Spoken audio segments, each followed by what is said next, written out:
Altogether, too many people are defeated by the everyday problems of life. They go struggling through their days with a sense of dull resentment at what they consider the bad breaks life has dealt them. In a sense, there may be such a thing as the breaks in life, but there is also a spirit and a method by which we can control and even determine those breaks.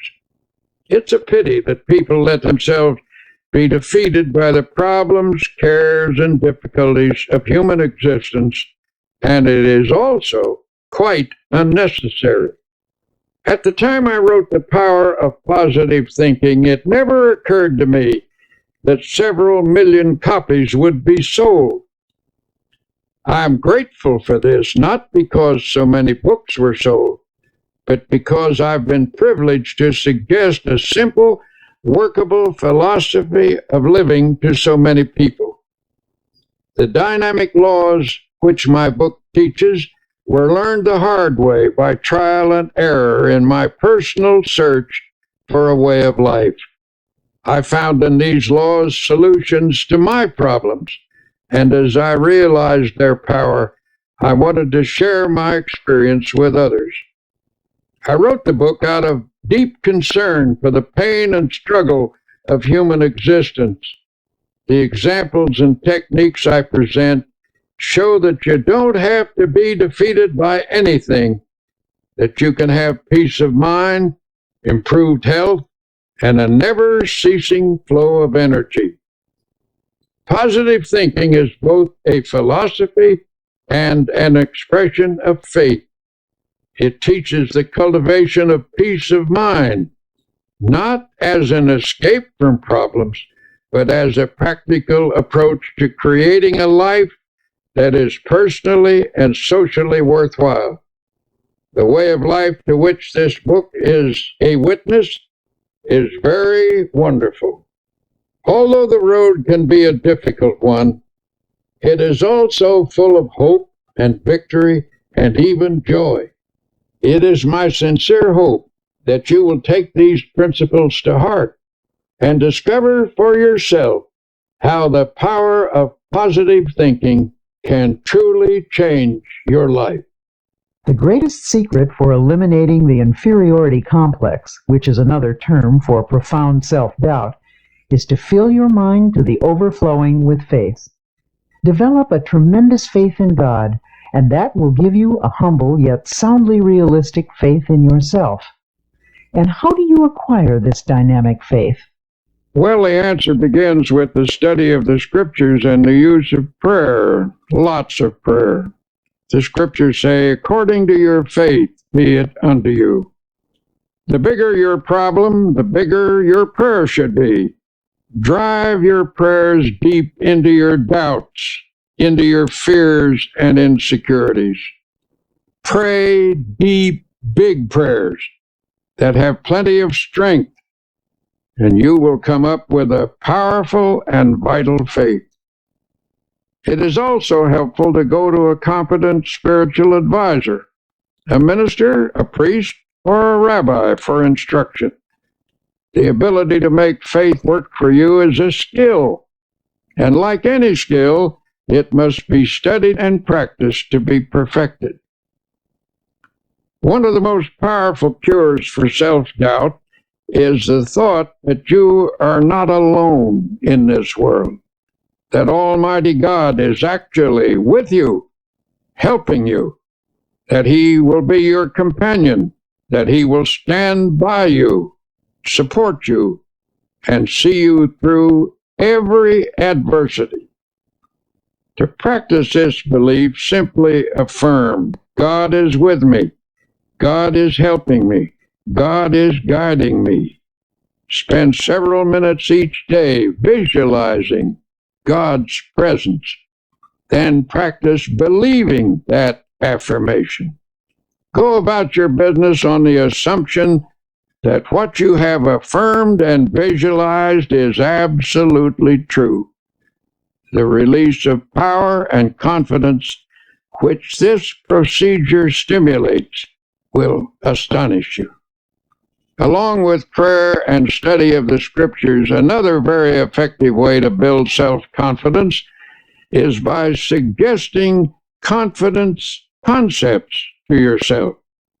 If your mind is obsessed by thoughts of insecurity and inadequacy, that is, of course, because such thoughts have dominated your thinking over a long period of time. You must give your mind a different and more positive thought pattern, and that requires discipline. In the busy activities of daily existence, the repetition of positive ideas can help re-educate the mind and make of it a power-producing plant. It is possible, even in the midst of your daily work, to drive confident thoughts into your consciousness. Let me tell you about a method one man discovered. This man once went around with the feeling that something terrible was going to happen to him, and it made his life miserable, of course. His mind was saturated with a sense of inferiority.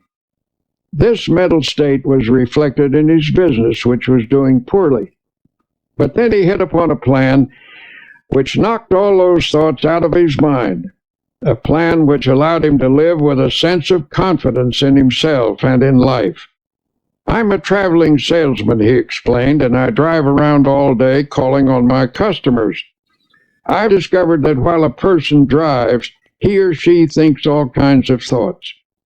If the pattern of thought is negative, one will think many negative thoughts during the day, and that's the way I used to be, he said.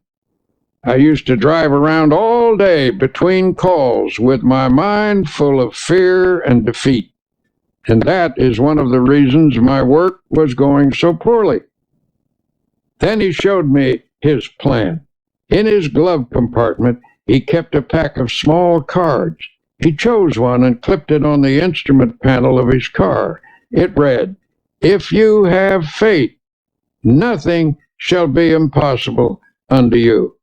He pulled out another, which read, "If God be for us, who can be against us?" He told me that as he drove around, he memorized these thoughts. He said, "I've learned to think differently as a result of this practice. The old insecurities that used to haunt me are just about all gone now. And instead of thinking thoughts of defeat and despair, I think thoughts of faith and courage. It is really wonderful the way this method has changed me. It has helped my business too. For how can you expect to make a sale if you approach a customer thinking you are going to fail?" This plan is a very wise one. By filling his mind with affirmations of the presence, support, and help of God, this man actually changed his thought processes. He put an end to the domination of his long-held sense of insecurity. His potential powers were set free. You see, feelings of confidence depend upon the type of thoughts that habitually occupy your mind. If constantly you fix your attention upon dire events that might happen, the result is that you will constantly feel insecure. And what is even more serious is the tendency to create, by the power of thought, the very condition you fear. But when you fill your mind with thoughts of faith, confidence, and security, you force out all thoughts of doubt and weakness. One man I know used a process I'll repeat often in this tape. He went through the Bible and underlined every passage about courage and confidence that he could find. He then committed these lines to memory, in effect, cramming his mind full of the healthiest, happiest, and most powerful thoughts in the world. After a few weeks, the change in him was little short of remarkable. From almost complete defeat, He became an inspiring and confident personality. He now radiates courage and magnetism. He regained confidence in himself and in his own powers by a simple process of thought conditioning. Ralph Waldo Emerson declared a tremendous truth when he said, "They conquer who believe they can." He also said, "Do the thing you fear, and the death of fear is certain." Practice confidence and faith, and your fears and insecurities will soon have no power over you at all. The blows of life, from daily difficulties to large-scale problems, tend to dissipate energy and leave you spent and discouraged. In such a condition, your true inner power is often obscured, and it becomes easy to yield to setbacks by feeling hopeless. When you find yourself in such a state, it is important to reappraise your assets. A reasonable self-evaluation will convince you that things are not as hopeless as you think they are. For example, a man of 52 consulted me. He was in despair. He told me that everything he had built up over his lifetime had been swept away. "Everything?" I asked sympathetically. "Everything," he repeated. "I have nothing left at all. Everything is gone. There is no hope, and I am too old to start all over again." And he said, "Sadly, I have lost all faith." Naturally, I felt sympathetic toward him, but it was evident that his chief trouble came from the dark shadows of hopelessness in his thinking. These shadows had entered into his mind and had distorted his outlook. His true powers had retreated behind this twisted thinking, leaving him without any force. So I said, "Suppose we take a piece of paper and on it list the values you have left." "Ah, there's no use," he sighed. "I haven't a single thing left." "Well," I said, "let's just see anyway. Now, is your wife still with you?" "Why, yes, of course, and she's wonderful," he added. "We've been married for 30 years. She would never leave me, no matter how badly things were." "All right," I said, "let's put that down. Wife's still with me. And how about your children?" He said, "Actually, they've all told me that they love me and will stand by me. They are wonderful." "Well, then, that is number 2. Children love you and will stand by you. Have you any friends?" "Yes," he said, "I really have some fine friends who've offered to help. They've been very generous, but what can they do?" So I wrote down number 3, fine friends who hold you in esteem. "How about your integrity, your standing in the community?" "Oh, okay. I've always tried to do the right thing." "Well, let's put that down as number 4, integrity, good standing." "How about your health?" "My health is okay, I'm glad to say." Number 5, then, is good physical health. "How about the United States? Do you still think it's the best place to do business and is the land of opportunity?" "Well, you and me both agree that it's the only country in the world we'd want to live in," he replied. "Well, then that's number 6. You live in the USA, land of opportunity, and you're glad to be here." Then I asked, "How about your religious faith? Do you believe in God and that God will help you?" "Yes," he admitted, "I don't think I could have gotten through this at all if I hadn't had some help from God." At this point, I read him the assets we'd listed. Then I shoved it across the table to him. "Take a look at that," I said. "You've got quite a total of assets there. I thought you told me everything had been swept away." He grinned sheepishly. "I guess I never thought of the situation that way. Perhaps things aren't so bad at that. he said pensively. Maybe I can start all over again. If I could just get some confidence. If I could just get the feel of some power inside me. Well, in time, he did get that feeling, and he did start all over again. But he did so only when he changed his viewpoint, his mental attitude.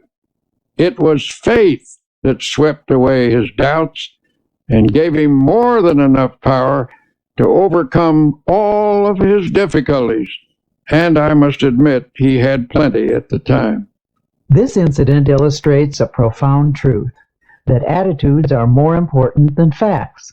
Anything facing us, however difficult, is not as important as our attitude towards it. The secret to rising above most difficulties is simply to gain a more balanced view, with a slant that is weighted a bit on the positive side. So if you feel you are defeated and have lost confidence in your ability to win, tell you what you do. Take a piece of paper and make a list, not of the factors that are against you, but of those that are for you. If anyone thinks constantly of opposing forces, those forces will get built up until they assume a formidable strength, which they actually don't possess.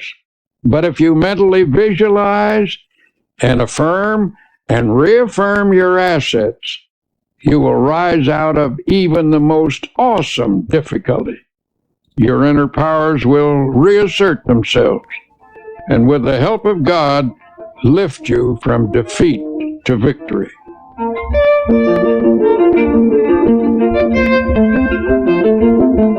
To help you start building up your self-confidence, here are 7 suggestions.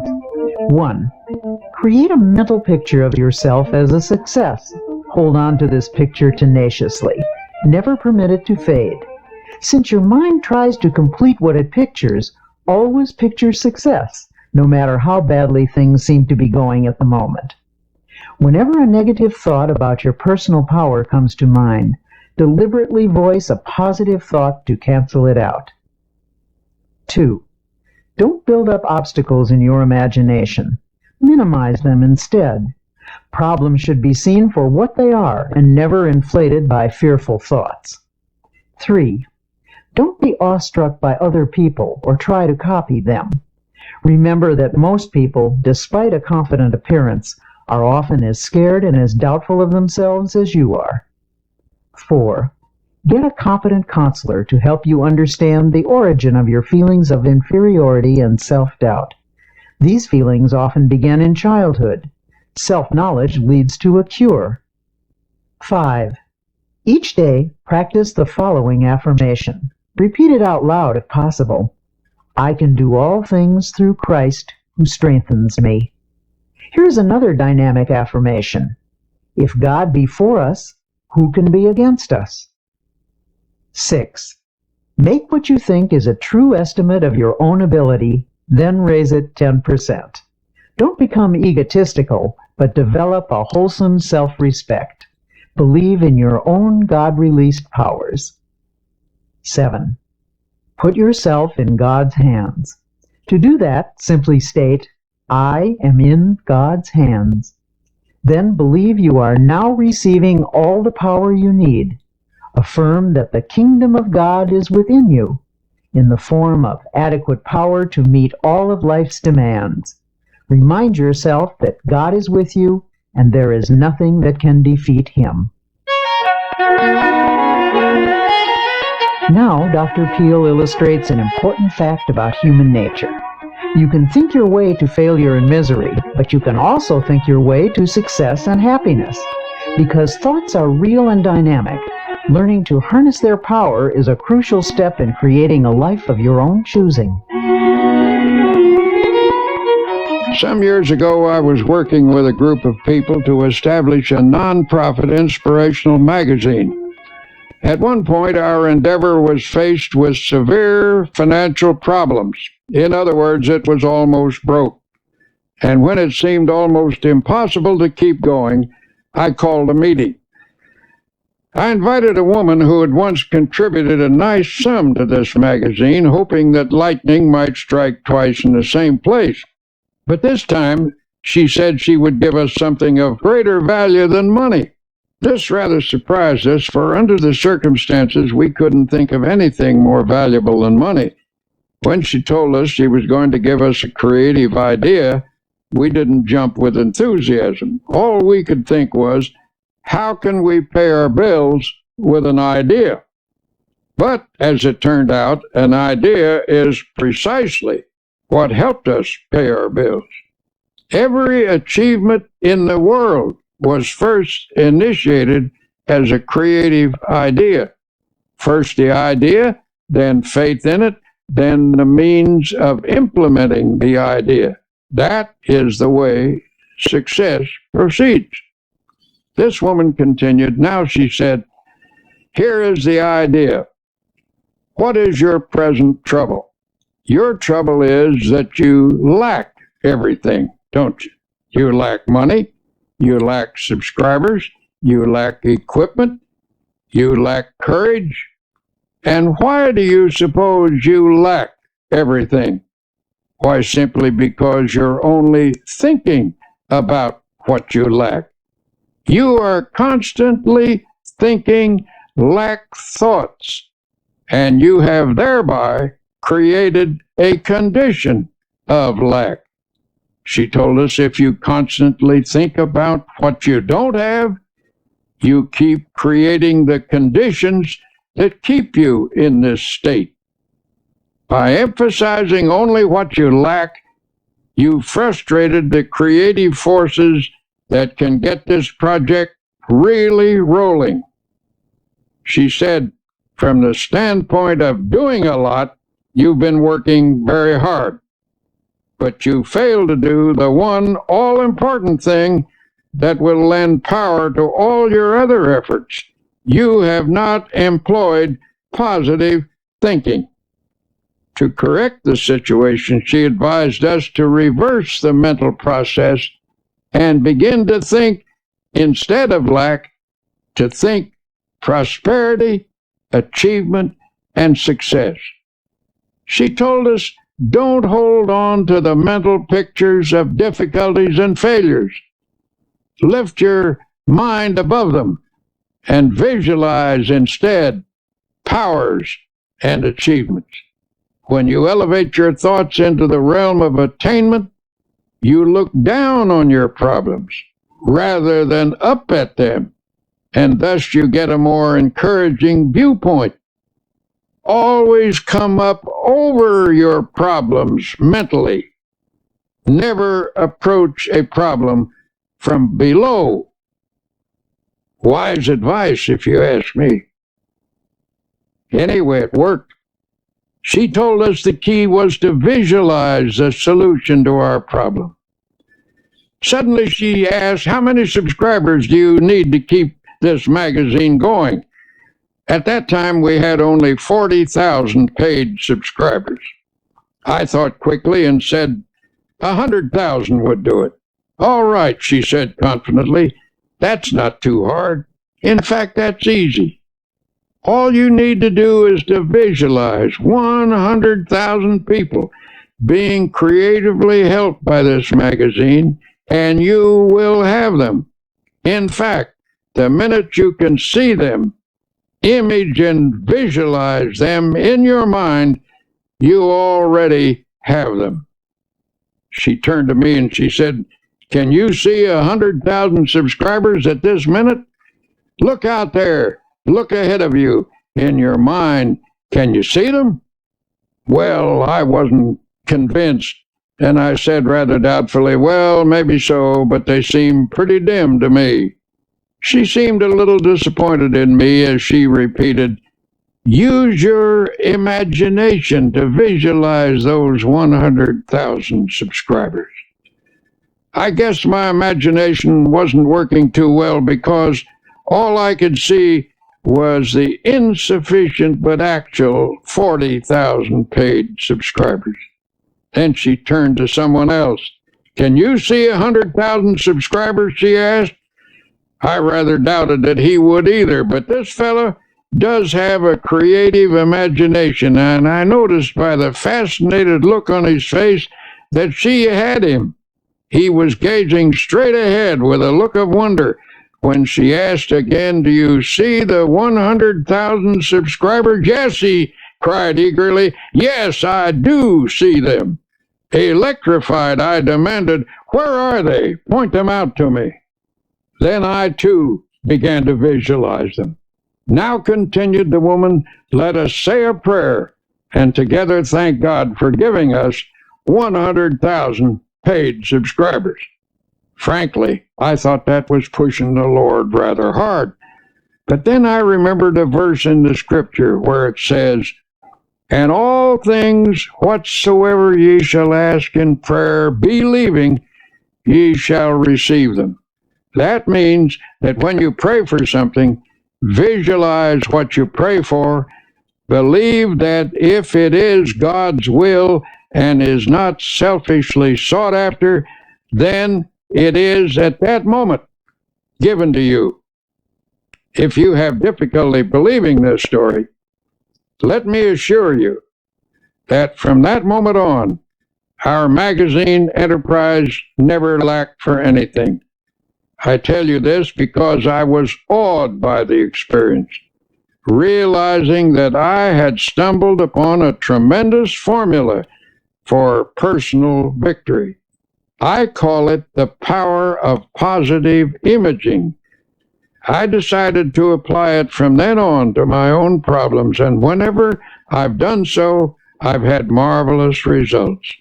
But whenever I've failed to do so, I've missed great opportunities. One of the most important insights about the human race was expressed by the famous psychologist William James. He said, "The greatest discovery of my generation is that human beings can alter their lives by altering their attitudes of mind. In other words, as you think, so shall you be." If you want to improve your situation, get rid of all your old, tired, worn-out thoughts. Fill your mind with fresh, new, creative thoughts of faith, love, and goodness. By this process, you can actually remake your life. One business executive I know is the type of person who is never defeated. No problem, no setback, no obstacle ever gets him down. He simply attacks each difficulty with an optimistic attitude and a ready confidence that it will work out all right. And in some strange way, it always does. He seems to have a magic touch in life, a touch that never fails. One day he told me his secret. I was visiting his plant, a modern structure equipped with the latest machinery, using the most up-to-date production methods. It was a factory of outstanding efficiency. When we entered his office, which was decorated in a very modern style, I was quite surprised to find on his highly polished mahogany desk a battered old copy of the Bible. "That book," he replied, pointing to the Bible, "is actually the most up-to-date thing in this plant. Equipment wears out and furnishing styles change. But that book is so far ahead of us that it never gets out of date." When I went to college, my good Christian mother gave me that Bible, saying if I would read and practice its teachings, I would learn how to get through life successfully. I took the book, he said, just to humor her, but for years I practically never looked at it. I thought I didn't need it. Well, how stupid can you get? And I got my life in a terrible mess. He continued his story saying everything went wrong primarily because I was wrong. I was thinking wrong and acting wrong. I succeeded at practically nothing, failed at almost everything. Now I realize that my principal trouble was wrong thinking. I was negative, resentful, cocky, opinionated. Nobody could tell me anything. I was filled with gripes at everybody. Little wonder I had no friends.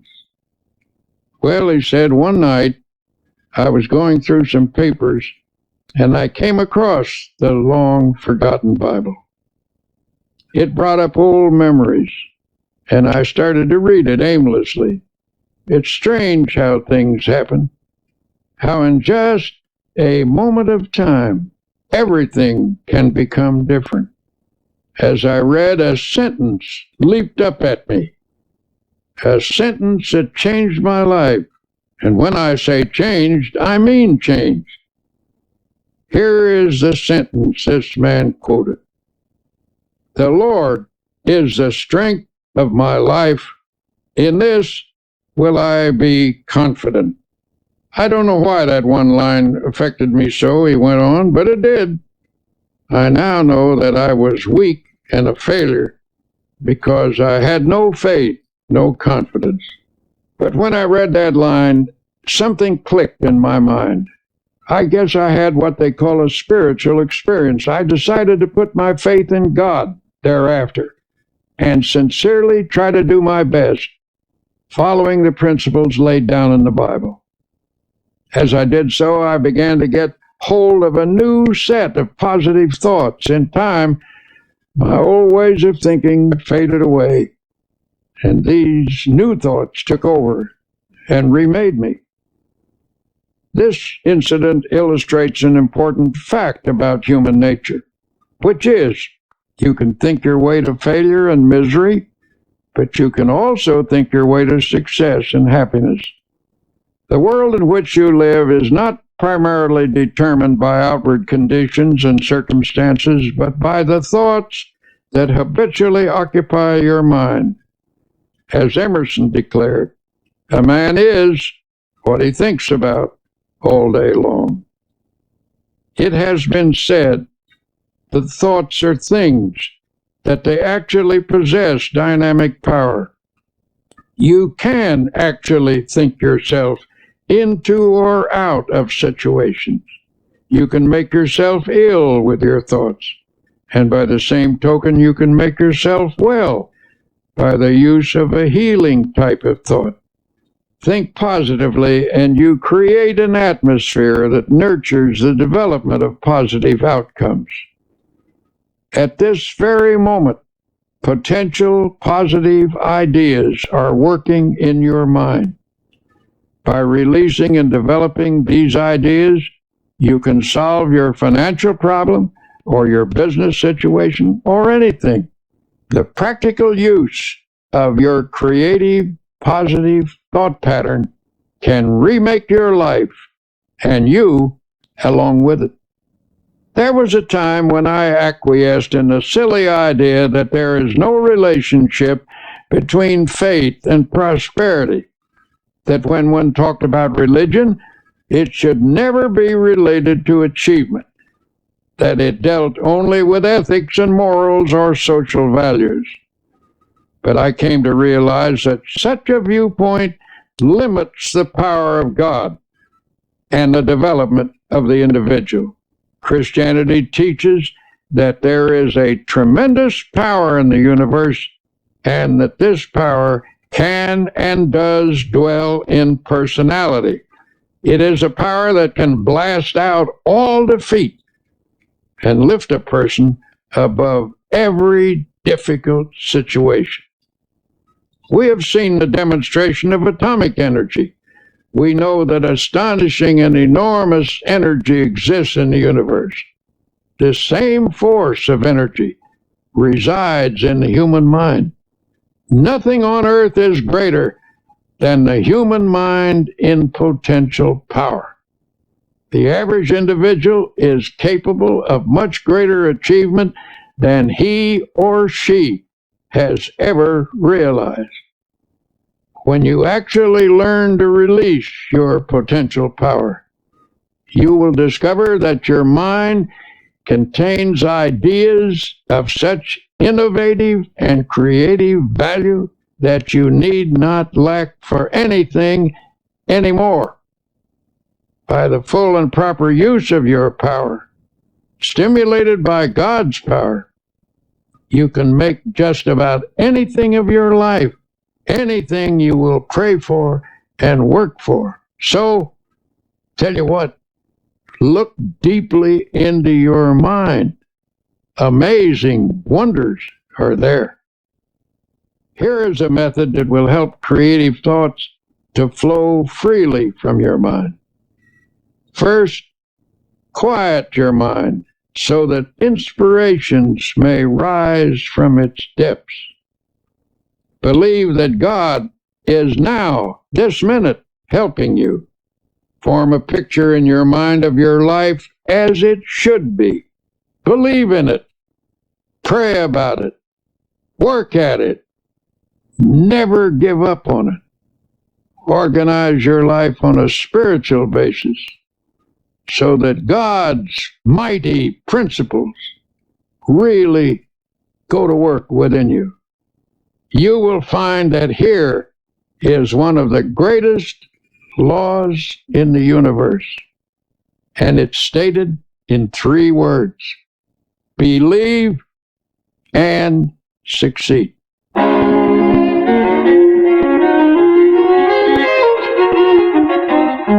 In the final analysis, the basic reason a person fails to live a creative and successful life is because of error within himself.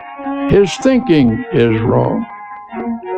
When the 23rd Psalm says, "He leadeth me in the paths of righteousness," it not only means that a person is to depart from evil and do good, but that he is to change his thinking from wrong to right, from error to truth. The great secret of successful living is to reduce the amount of error in oneself and increase the amount of truth. It's just that simple.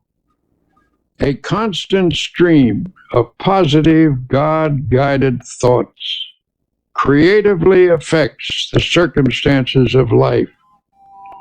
For inner truth always guides you toward the right path and therefore leads to the right results.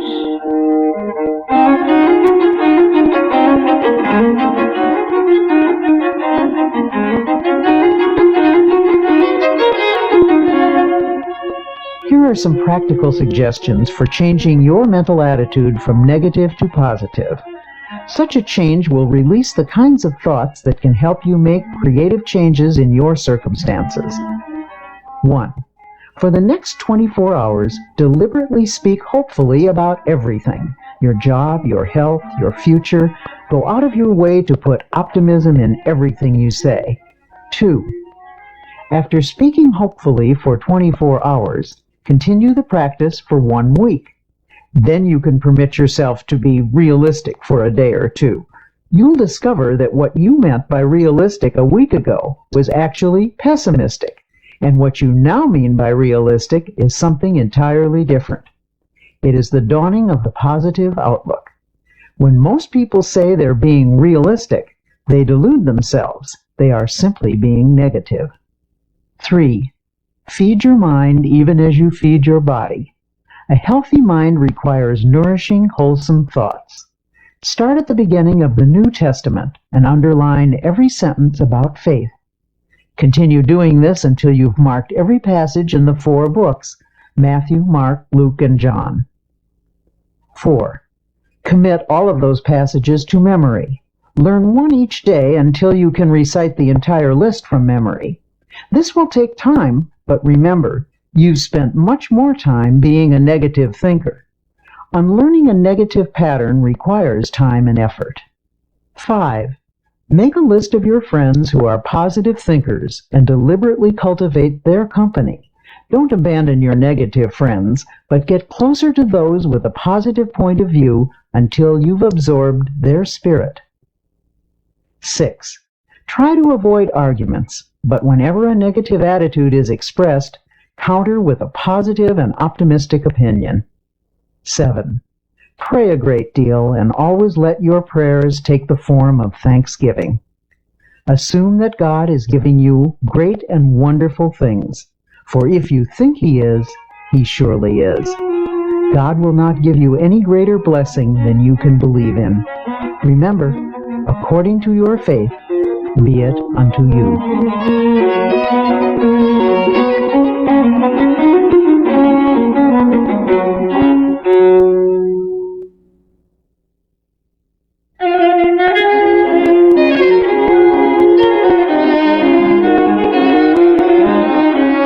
We've all had problems from time to time, and for some of us they've been so large we're tempted to think that no power on earth can save us. You'll see that some people don't look at things that way. They've found there is an answer to every problem. There is a power that can help. Prayer. Personally, I believe that prayer is a sending out of vibrations from one person to another and to God. The entire universe is in vibration. The air is filled with vibration. There are vibrations even in the molecules of a table.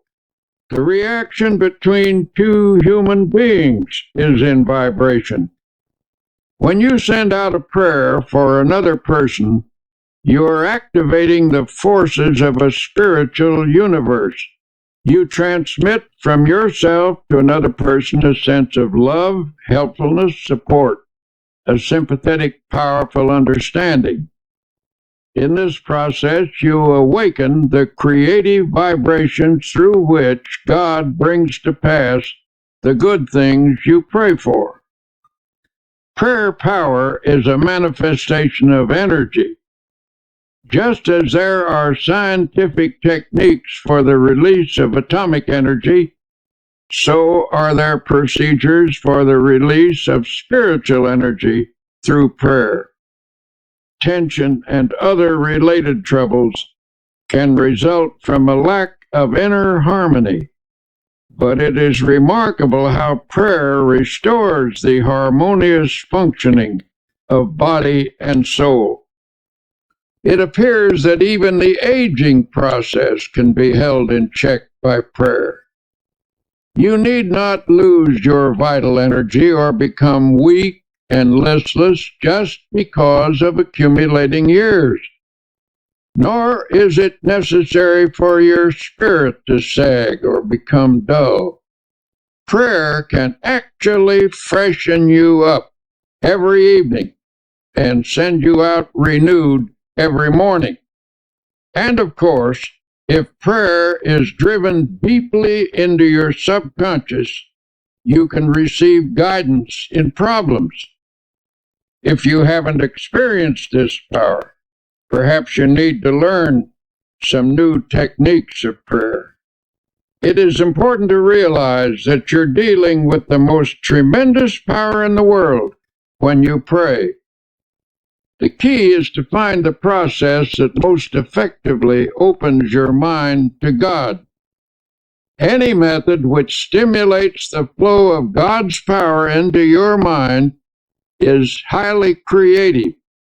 If you've been praying in a certain manner, even if it's brought blessings, which it doubtless has, perhaps you can pray even more profitably by varying the pattern and by experimenting with fresh prayer formulas. One man I know opened a small business in New York City a number of years ago.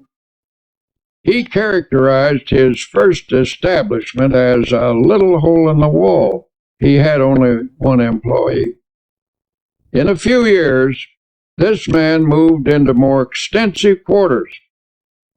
It became a very successful operation. As he described it, his method of business was to fill the little hole in the wall with optimistic prayers and positive thoughts. He declared that hard work, positive thinking, fair dealing, right treatment of people, and the proper kind of praying always gets results. This man, who certainly has a creative and innovative mind, worked out his own formula for solving his problems. It's a curious formula, but I have practiced it myself, and I know that it works. The formula is: 1. Prayerize. 2. Picturize. 3. Actualize.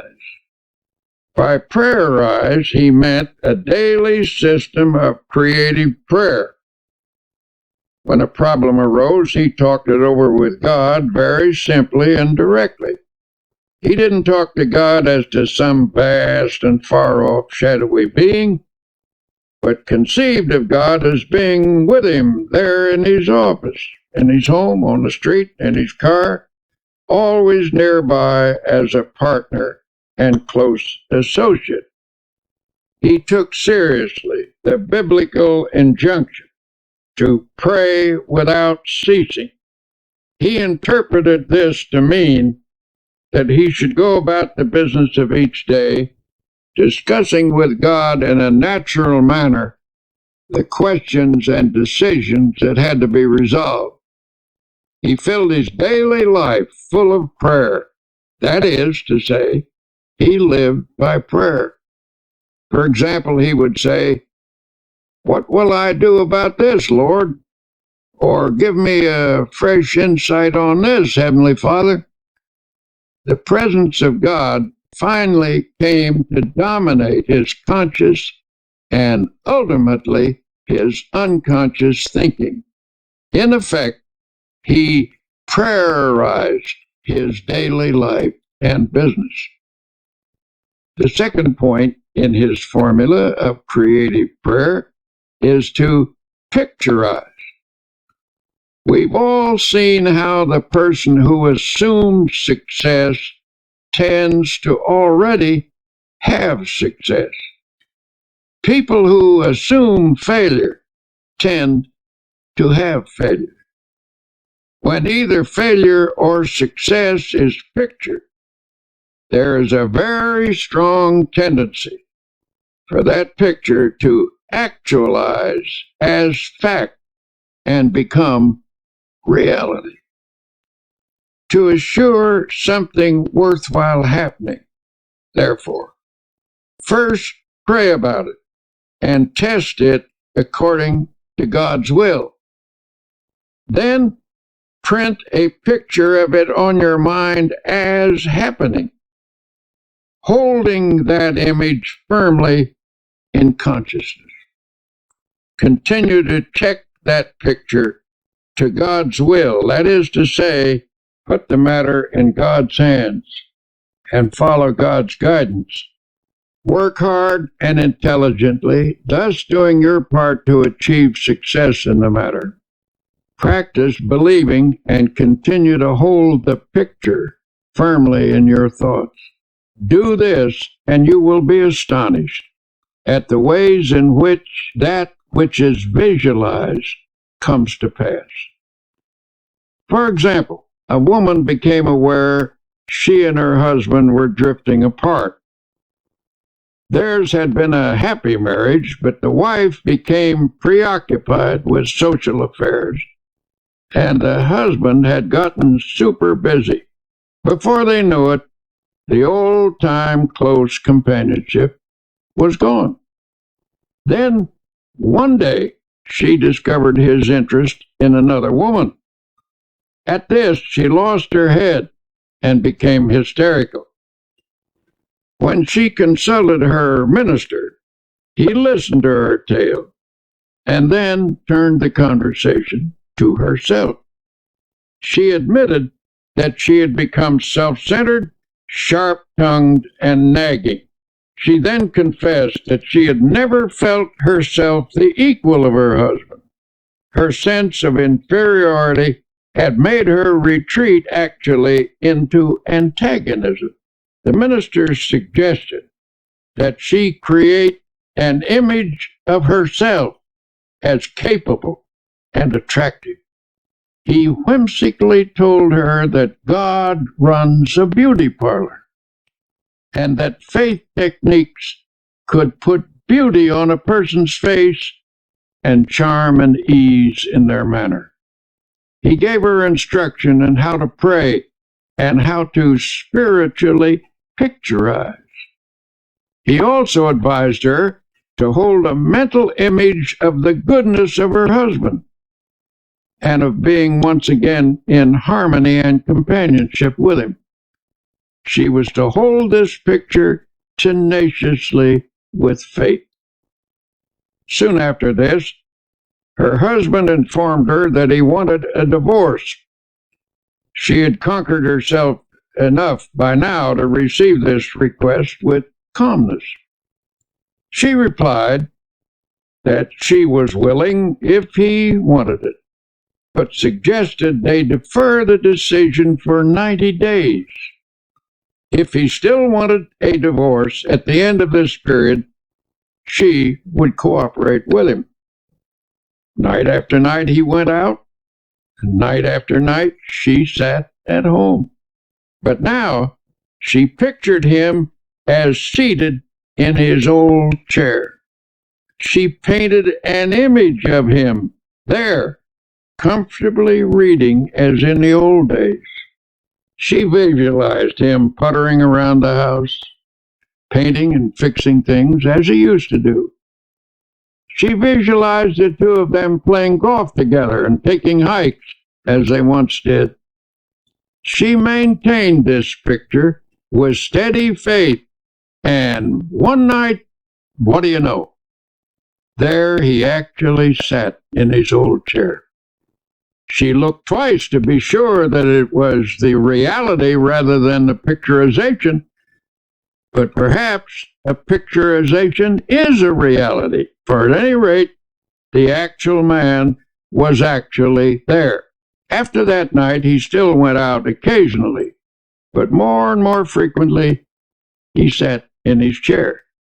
Then he began to read to her, as in the old days. Finally, one sunny Saturday afternoon, he asked, "What do you say to a game of golf?" The days went by pleasantly until she realized that the 90th day had arrived. That evening she said quietly, "Bill, this is the 90th day." "What do you mean?" he asked, puzzled. "The 90th day. Why, don't you remember? We agreed to wait 90 days to settle that divorce matter, and this is the day." He looked at her for a moment, and then, hidden behind his paper, he casually turned a page and said, "Don't be silly. I couldn't possibly get along without you. Where did you get the idea I would ever leave you?"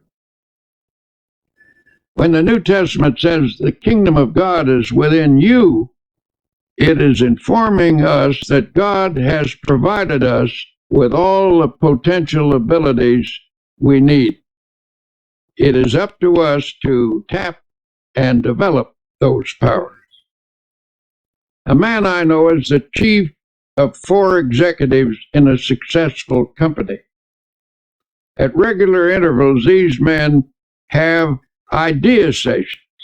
The purpose of these meetings is to tap all the creative ideas lurking in the minds of any of the 4. For this session, they use a room without telephones, buzzers, or other usual office equipment. Before starting the session, the group spends 10 minutes in silent prayer and meditation. They conceive of God as creatively at work in their minds. Each prays and meditates silently in his own way. Following the quiet period, all start talking, pouring out ideas that have come to their minds. Memos of the ideas are written on cards and thrown on the table. No one is permitted to criticize any idea at this point, for they believe that argument can stop the flow of creative thought. The cards are gathered up to be evaluated at a later session, which follows this idea tapping session, where thinking is stimulated by prayer power. As one of the executives explained, we've come up with insights that not only show on our bottom line, but which have given us a new feeling of confidence. Beyond that, a deeper feeling of fellowship among the four of us has grown, and this has spread to others as well. Alert people everywhere are finding that by trying prayer power, they feel better, work better, sleep better, are better. A young woman came to me a while ago and admitted that she was filled with hate, jealousy, and resentment. She was also very apprehensive, always worrying about her children, that they would be sick or get into an accident or fail in school or something. Her life was an unhappy mixture of fear and worry. I told her that the practice of creative prayer could change her life. I suggested that she pray every day at the time the children were coming home from school and make her prayers an affirmation of God's protective care. Doubtful at first, she became a most enthusiastic practitioner of prayer.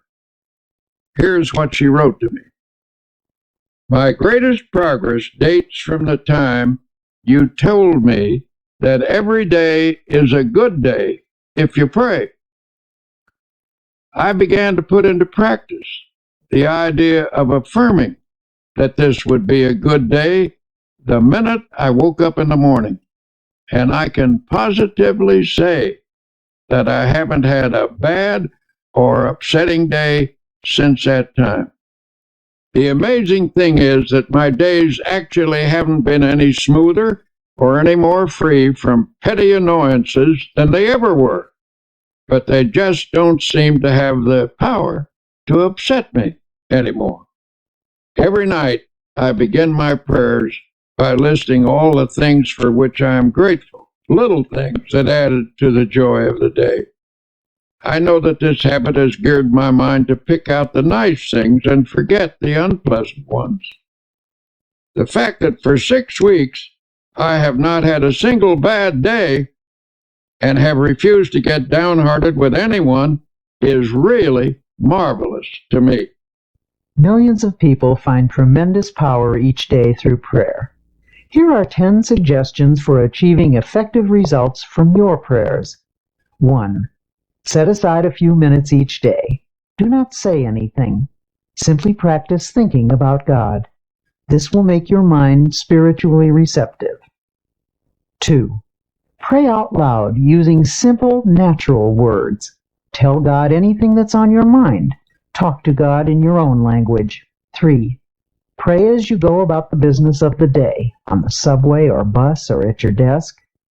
Begin by closing your eyes to shut out the world and concentrate briefly on God's presence. 4. Don't always ask for something when you pray, but instead affirm that God's blessings are being given and spend most of your prayers offering thanks. 5. Pray with the belief that sincere prayers can reach out and surround your loved ones with God's love and protection. 6. Never use a negative thought in prayer. Only positive thoughts get results. 7. Always express willingness to accept God's will. Ask for what you want, but be open to take what God gives you. It may be better than what you ask for. 8. Practice the attitude of putting everything into God's hands. Ask for the ability to do your best and then leave the results confidently to God. 9. Pray for people you do not like or who have mistreated you.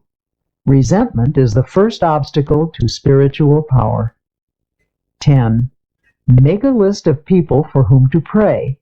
The more you pray for others, especially those not connected with you, the more the good results of prayer will come back to you.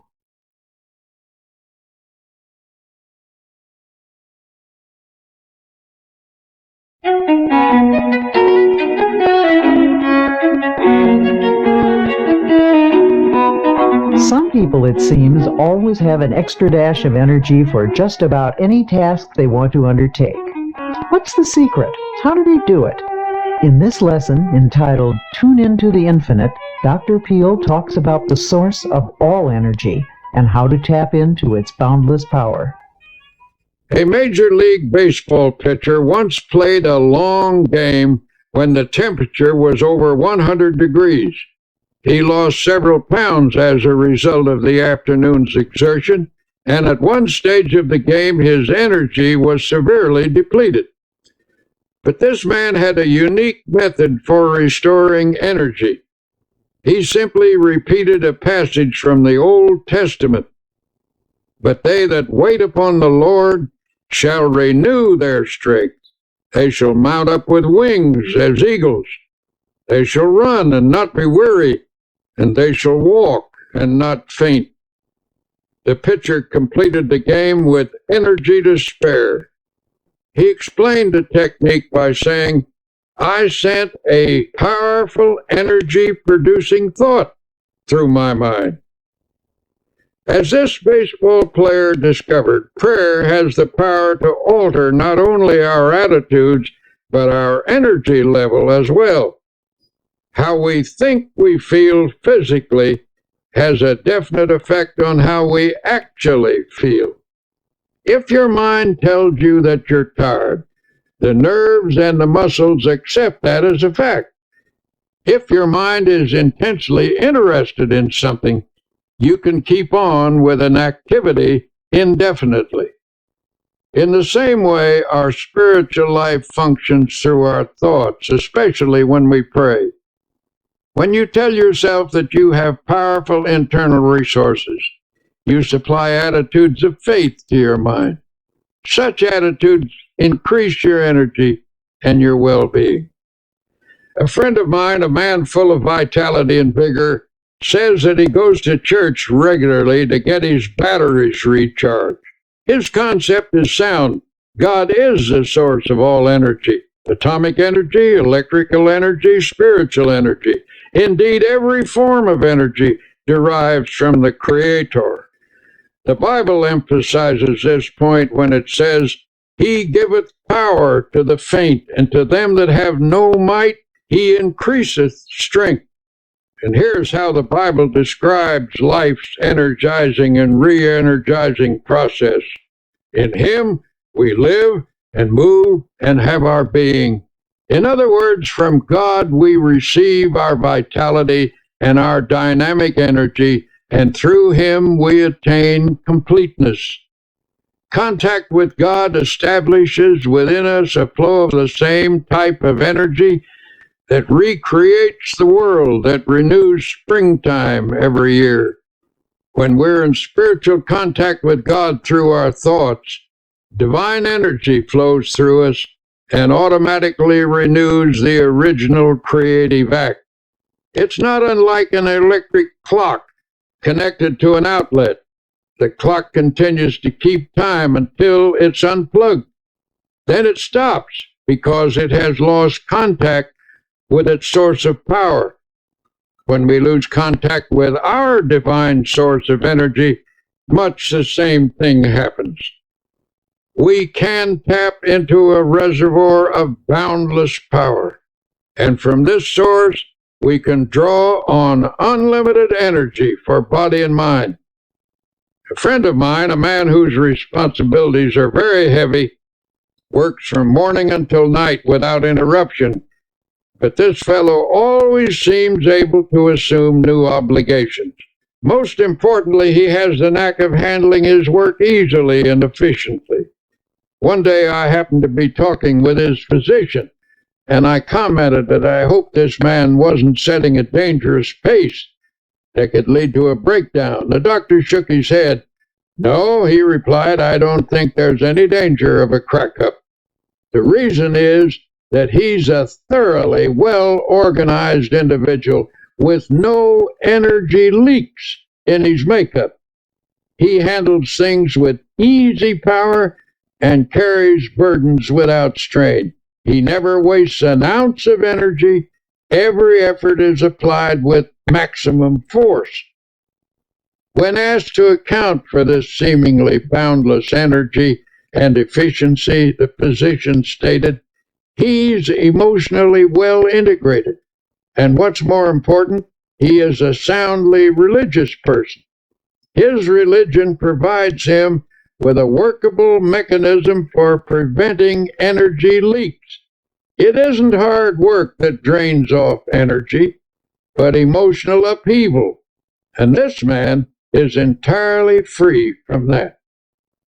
More and more people are realizing that the maintenance of a sound spiritual and emotional life is an important factor in the enjoyment of a forceful personality. If proper attention is given to the spirit and the emotions, energy will be conserved. But if emotional reactions are not kept in balance, you will begin to see a drain on your vital force. When body, mind, and spirit work harmoniously, there is a natural and continuous replacement of necessary energy. It was the custom of Thomas A. Edison, the world's greatest inventive wizard, to come home from his laboratory after many hours of labor and lie down on his old couch. His wife said he would fall asleep as naturally as a child. In perfect relaxation, he would sink into a deep and untroubled slumber. After 3 to 5 hours, he would become instantly wide awake, completely refreshed, and eager to return to his work. When she was asked to analyze her husband's ability to rest in such a natural and complete manner, Mrs. Edison said, he was nature's man. By that she meant that he was completely in harmony with nature and with God. He was free from obsessions, disorganization, conflict, mental quirks, and emotional instability. He worked until he needed to sleep, then he slept soundly, arose, and returned to his work. He lived a long life and was in many respects the most creative mind ever to appear on the American continent. He drew his energy from emotional self-mastery, the ability to relax completely, his amazingly harmonious relationship with the universe caused nature to reveal to him its inscrutable secrets. Every great personality I've ever known, and I have known many, who has demonstrated the capacity for prodigious work, has been a person in tune with the infinite. Every such person seems in harmony with nature and in contact with divine energy. They haven't necessarily been pious people, but invariably they have been extraordinarily well organized from an emotional and psychological point of view. It is fear, resentment, inner conflicts, and obsessions that throw us off balance, and thus cause the expensive and unnecessary expenditure of natural force. We are at last awakening to the close relationship between religion and health. We are beginning to comprehend a basic truth that our physical condition is determined very largely by our emotional condition, and our emotional life is profoundly regulated by our thought life. All through its pages, the Bible talks about vitality and force and life. The supreme overall word of the Bible is life, and life means vitality, to be filled with energy. Jesus stated the key expression, I am come that they might have life, and that they might have it more abundantly. Or as one version has it, I am come that they might have life and have it in all its fullness. This does not rule out pain or suffering or difficulty, but the clear implication is that if a person practices the creative and recreative principles of Christianity, he can live with power and energy. It's important to note that the practice of these principles will bring a person into the proper tempo of living. Our energies are frequently destroyed because of the abnormally high pace at which we go about our lives.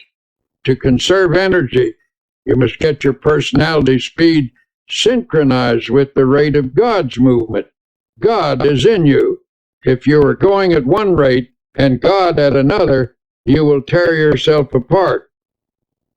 Though the mills of God grind slowly, yet they grind exceedingly small. The mills of most of us grind very rapidly, and so they grind poorly. When we become attuned to God's rhythm, we develop a normal tempo within ourselves, and energy flows freely.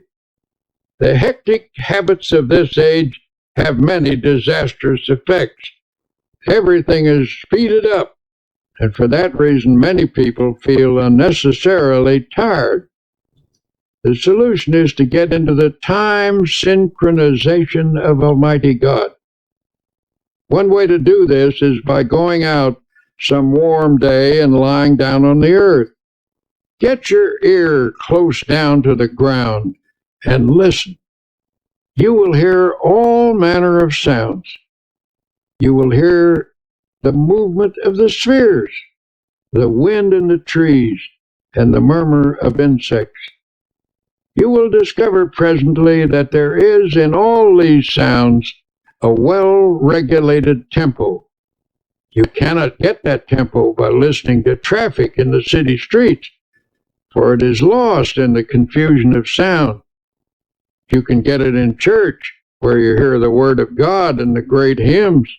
Truth vibrates to God's tempo in a church, but you can also find it in a factory, if you have a mind to.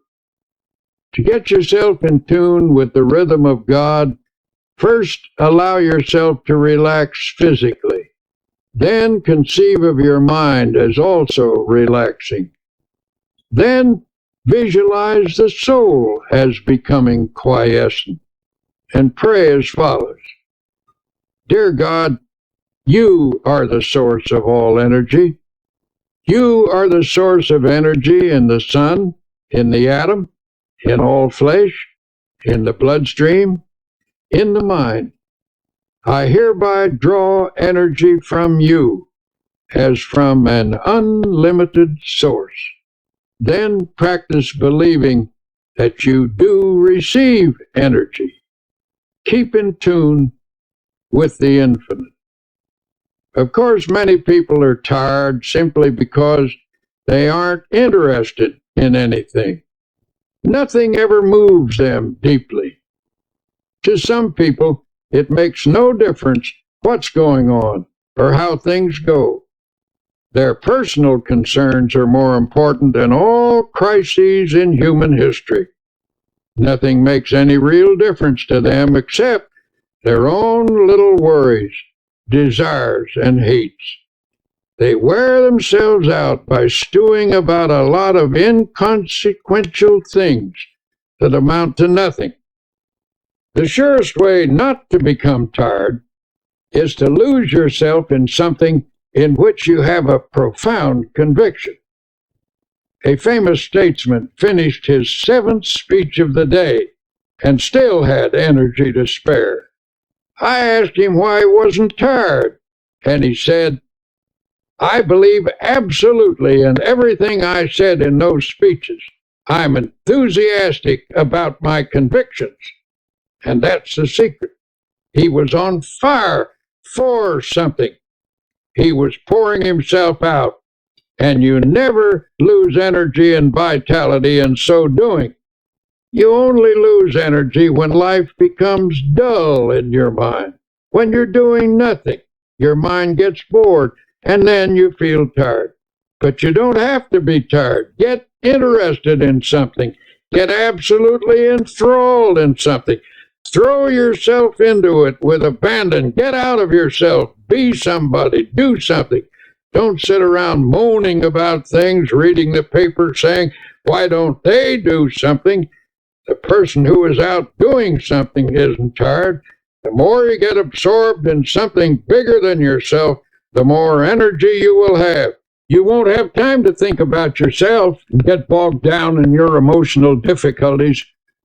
Another frequent cause of diminishing energy is staleness. The pressure, monotony, and unceasing continuity of responsibilities dull the freshness of mind which a person must have to approach his work successfully.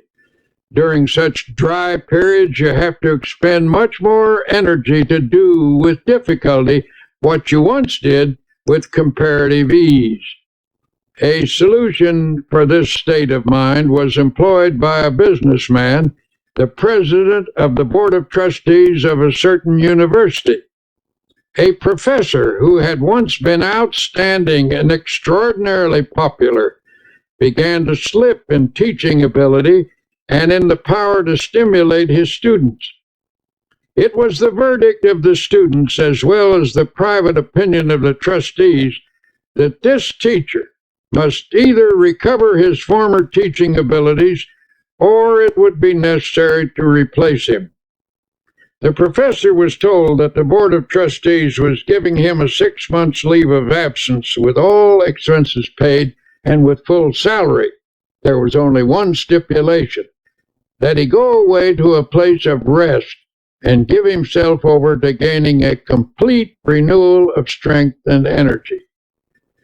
The president of the board invited him to use a cabin which he himself owned in a wilderness setting, and made the curious suggestion that he take no books except one, the Bible. He suggested that the professor's daily program be walking, fishing, some manual work in the garden, and an extended period of reading the Bible. He encouraged the professor to memorize as many passages as possible in order to saturate his mind with the great words and ideas which the book contains. He said, "I believe that if you spend 6 months outdoors chopping wood, digging in the soil, reading the Bible, and fishing in deep lakes, you will become a new man." The professor agreed to this unique proposal. His adjustment to this radically different mode of life was an easier one than he or anyone who knew him expected. In fact, he was surprised to find that he actually liked it. After he became accustomed to active outdoor living, he discovered it had an immense appeal for him. He missed his intellectual associates and his reading for a while, but forced back upon the Bible, his only book, he became immersed in it. To his amazement, he found the Bible to be, as he put it, a library within itself. In the pages of the Bible, he found faith and peace and power. In 6 months, he was a new man. When he returned to teaching, his colleagues and students found him a person of compelling power and exciting inspiration.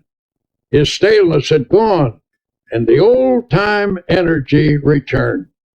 The spiritual retreat caused his power to surge again and renewed his zest for living.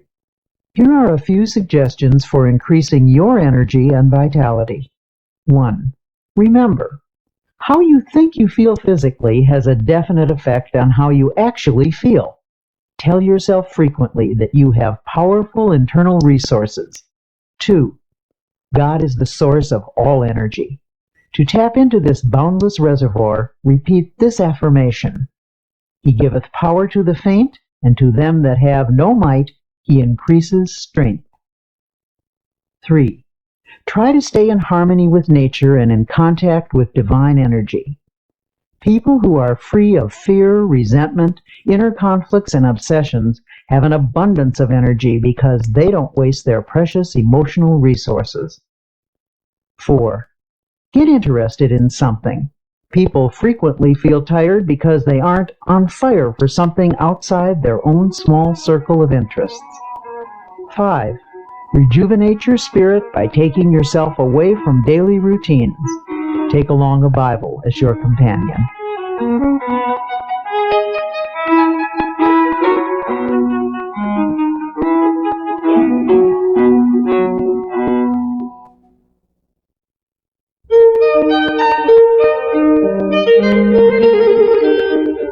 In a chaotic world, a sense of inner harmony is increasingly difficult to achieve, and yet tranquility is essential to both physical and emotional well-being.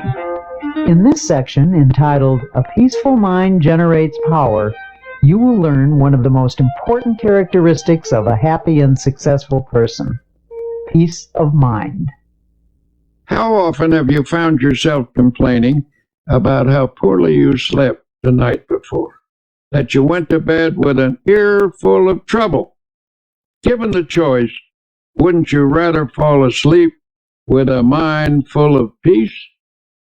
The secret to a mind full of peace lies in one's mental attitude. The life of strain is very difficult.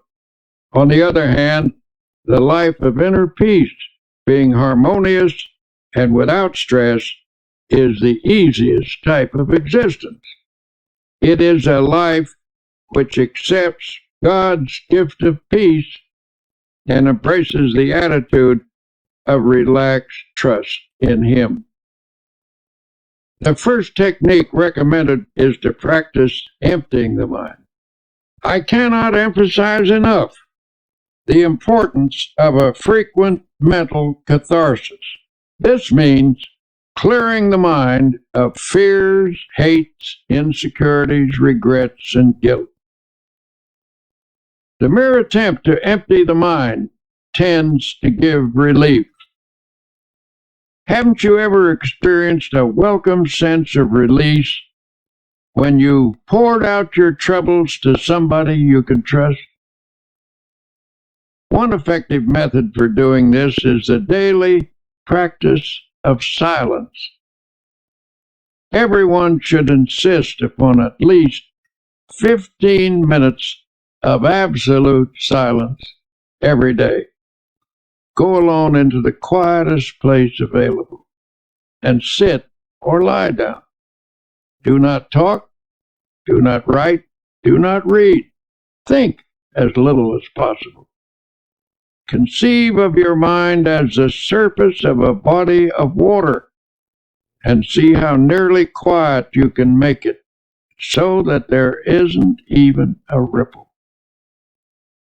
When you've attained a quiescent state, begin to listen for the deeper sounds of harmony and beauty and of God that are to be found in the essence of silence.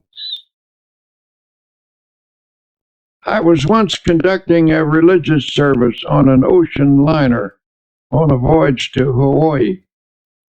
In the course of my talk, I suggested that people who were carrying worries in their minds go to the stern of the vessel and imaginatively take each anxious thought out and drop it into the ocean and watch it disappear in the wake of the ship.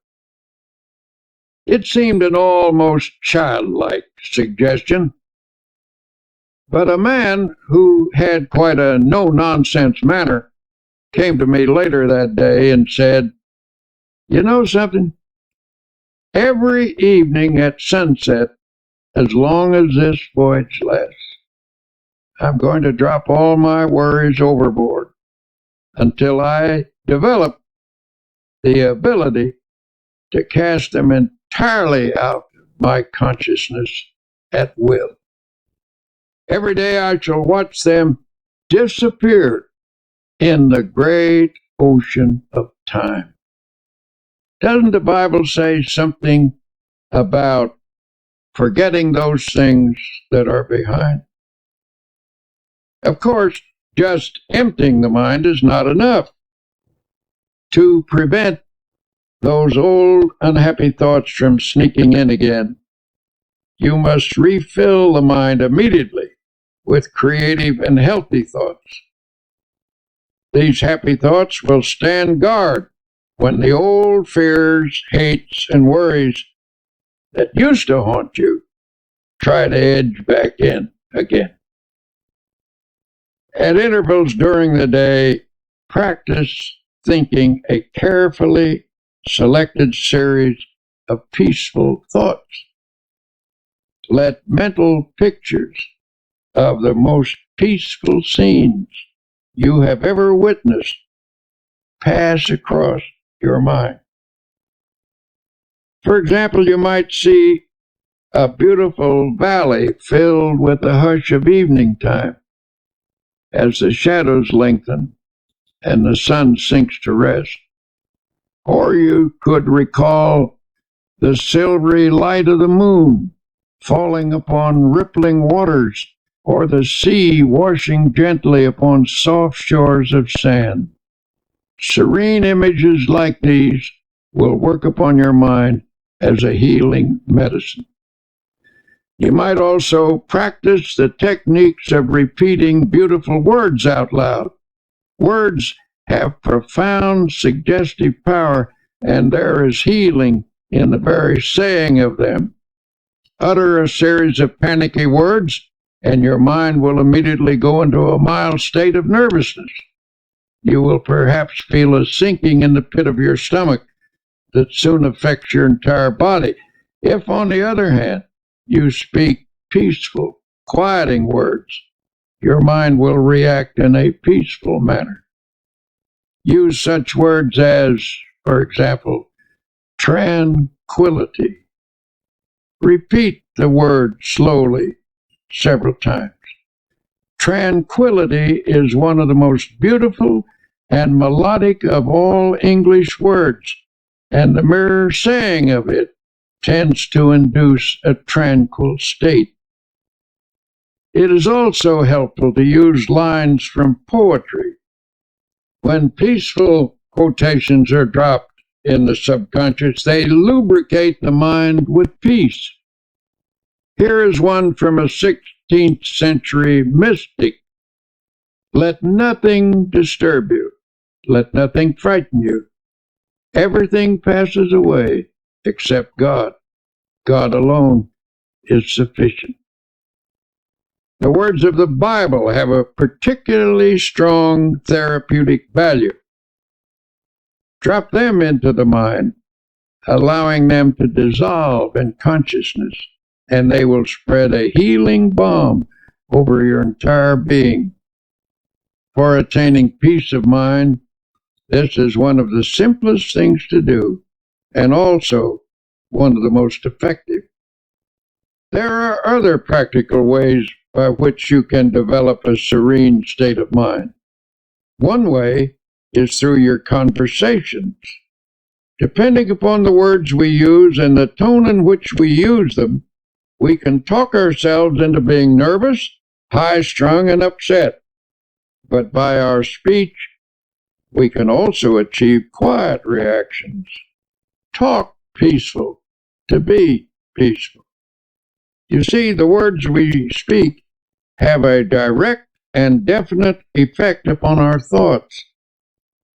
So in a group, when the conversation takes an upsetting trend, try injecting peaceful ideas into the talk. Note how it counteracts the tension. A conversation filled with unhappy expectation, at breakfast, for example, often sets the tone of the entire day. On the other hand, if you start each day by affirming peaceful attitudes, your days will tend to be pleasant and successful. Perhaps our lack of inner peace is due in part to the effect of today's increased levels of noise. Research indicates that certain amounts of noise in the place we work, live, or sleep affects the nervous system and reduces efficiency. Contrary to popular belief, it is doubtful if we ever completely adjust to some noises. No matter how familiar a repeated sound becomes, it never passes unheard by the subconscious.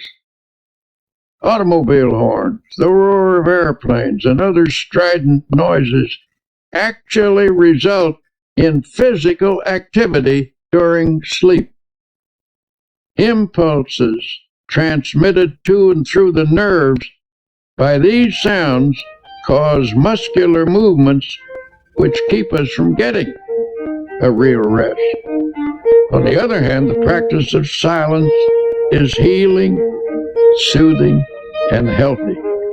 The sense of rest that results from the practice of complete silence is of utmost value. Now there is another factor in the search for inner peace that I must mention. Frequently I find that people who lack a sense of inner peace are victims of self-punishment. At some time in their life, they've committed a sin and are then haunted by a sense of guilt. Sometimes this type of person has sought divine forgiveness, and the good Lord, we know, always forgives someone who asks him and who means it. However, there is a curious quirk in the human personality that sometimes won't allow an individual to forgive himself.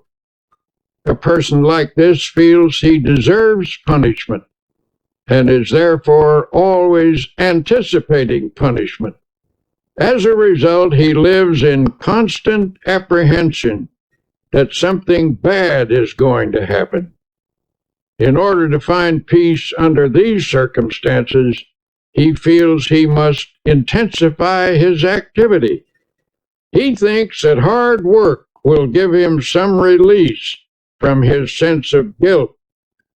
A physician told me that a number of cases of nervous breakdown in his practice were linked to such guilt feelings, where the patients unconsciously attempted to compensate by hectic overwork. Then they attributed their breakdown not to a sense of guilt, but to their overworked condition. This doctor told me that such a breakdown needn't happen if only the patient could be released from his guilt. Under such circumstances, peace of mind can be found by yielding the guilt as well as the tension it produces to the healing therapy of God. I once encountered an acquaintance at a quiet resort hotel. This was a high-pressured, hard-driving, and exceedingly nervous businessman. I found him sitting in the sun in a deck chair and said I was glad to see him relaxing in such a beautiful spot. Nervously, he replied, "I haven't any business being here. I have so much work to do at home. I'm under terrible pressure. I'm nervous, jumpy, I can't sleep. My wife insisted that I come down here for a week. The doctors say there's nothing wrong with me that right thinking and relaxation can't cure. But how in the world do I do that? I would do anything to get a sense of quiet inside myself." We talked a bit, and it came out that he was always worrying that something sinister was going to happen. For years, he had lived in a constant state of apprehension about something happening to his wife or his children or his home. It was not difficult to analyze this case. His trouble rose from a double source, from childhood insecurities and from later guilty experiences. His mother had always felt that something was going to happen, and he absorbed her anxiety feelings. Later, he committed some sins, and his subconscious mind insisted upon self-punishment. As a result of this unhappy combination, he was now suffering from a highly inflamed state of nervousness. Finishing our conversation, I stood beside his chair a moment. There was no one near, so I rather hesitantly suggested, "Would you by any chance like me to pray with you?" He nodded, and I put my hand on his shoulder and prayed. "Dear Jesus, as you healed people in the long ago and gave them peace, heal this man now. Give him fully of thy forgiveness, and help him to forgive himself. Separate him from all his sins and let him know that you do not hold them against him. Set him entirely free from them. Then let thy peace flow into his mind, into his soul, and into his body. He looked up at me with a strange expression on his face, and then turned away, for there were tears in his eyes. Months later, I ran into him in New York, and he said, "Something happened to me that day when you prayed for me. I felt a strange sense of quietness and peace." And he added, "healing." This man now goes to church regularly and reads the Bible every day. He follows the laws of God and has a great deal of driving force. This is a healthy, happy man. For now, he has peace in his heart and in his mind. If you are having trouble finding peace of mind, here are a few exercises. 1. Every day, put aside 15 minutes for yourself when you can find absolute silence. Go alone into a quiet place and sit or lie down. Think as little as possible. Allow the silence to open you up to feelings of harmony and beauty. 2. From time to time during the day, practice concentrating on a selected series of peaceful thoughts. Think of your past as a painting from which you can choose the most serene moments you have ever experienced.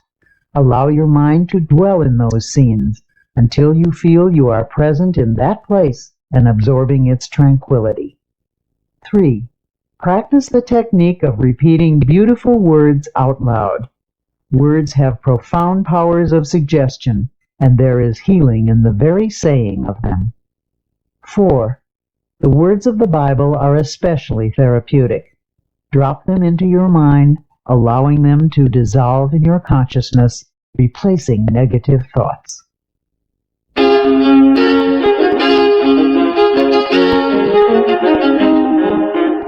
When your daily pace is a frantic one, it's more important than ever to remember that peace of mind is essential to efficiency, no matter what you do.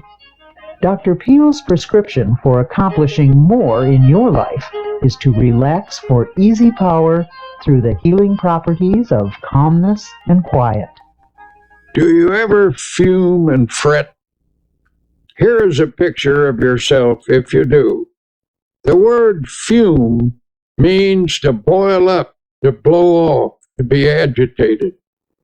It conjures up images of someone who is seething and distraught. The word fret is equally descriptive. It is reminiscent of a sick child in the night, a petulant and irritating half-cry, half-whine.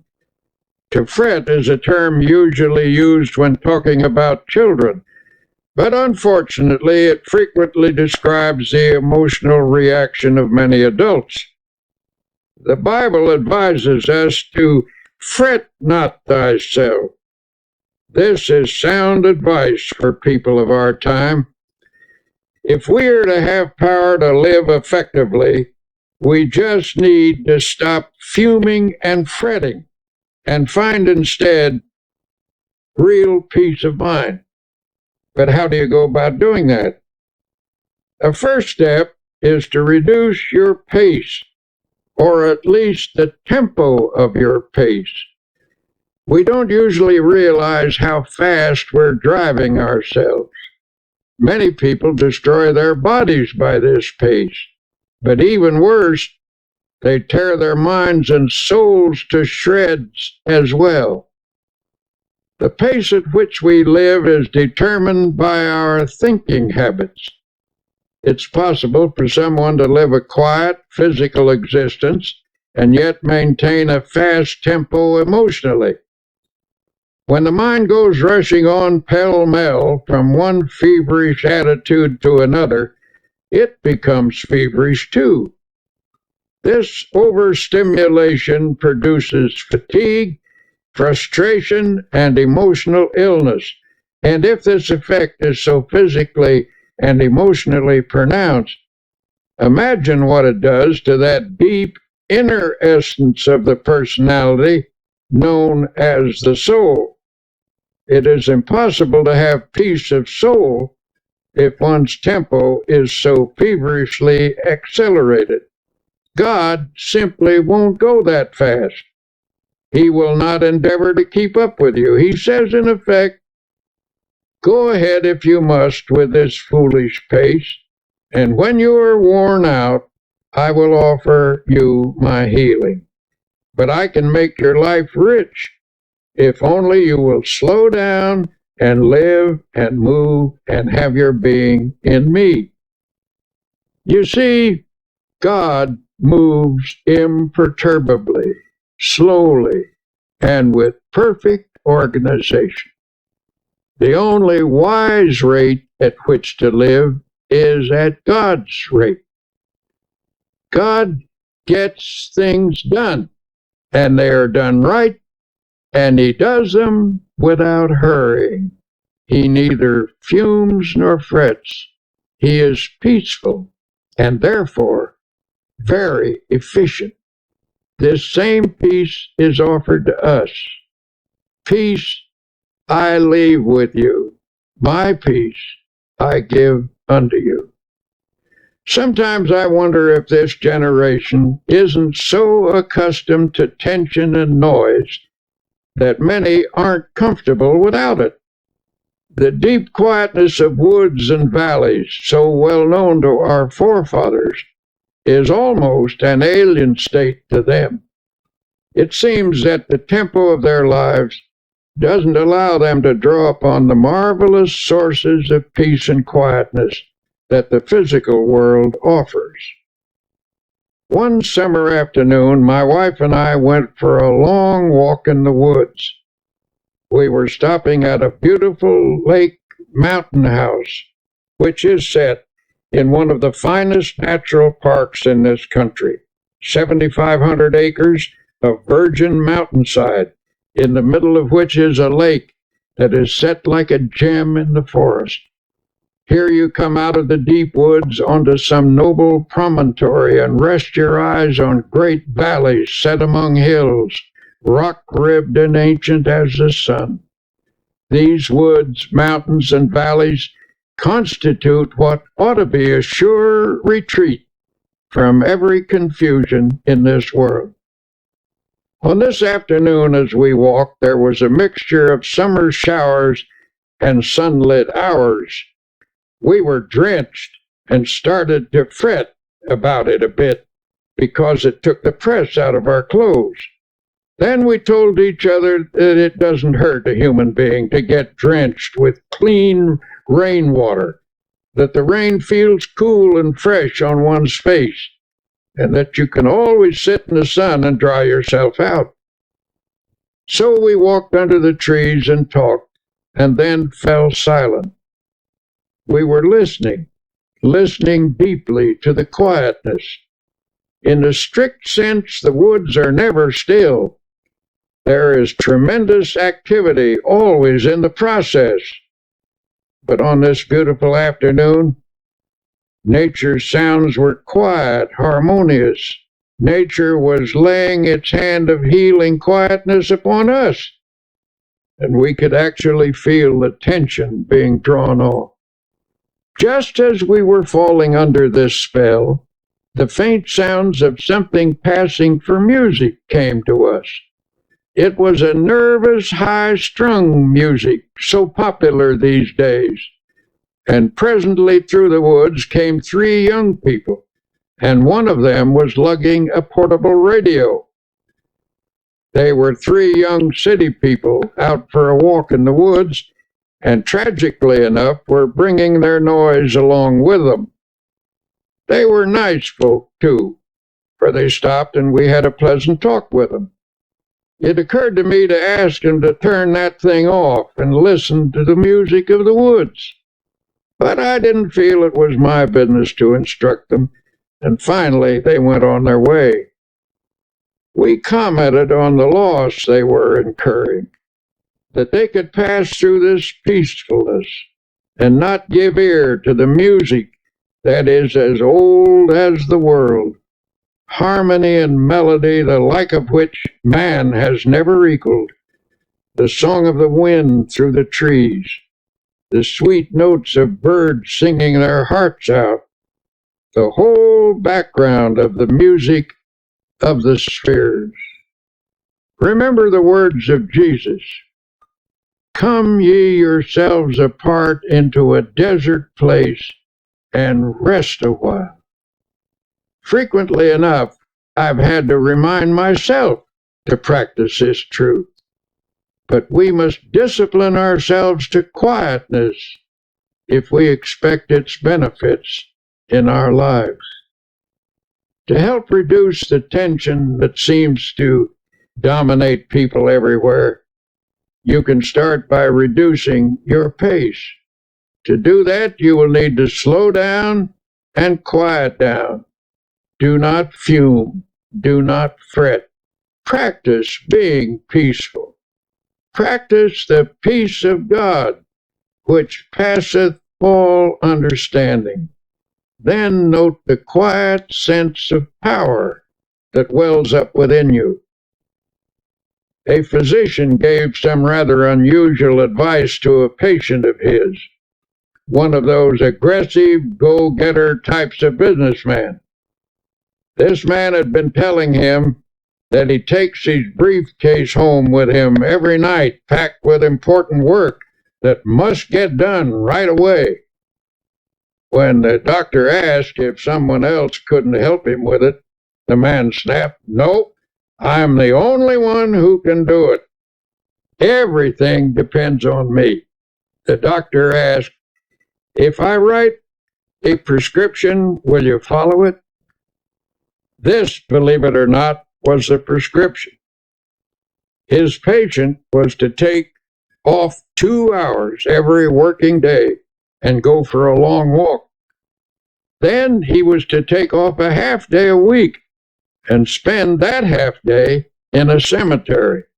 In astonishment, the patient demanded, "Why should I spend a half day in a cemetery?" "Because," answered the doctor, "I want you to wander around and look at the gravestones of men who are there permanently. I want you to meditate on the fact that many of them are there because they thought, even as you do, that the whole world rested on their shoulders. Meditate on the solemn fact that when you get there permanently, the world will go on just the same.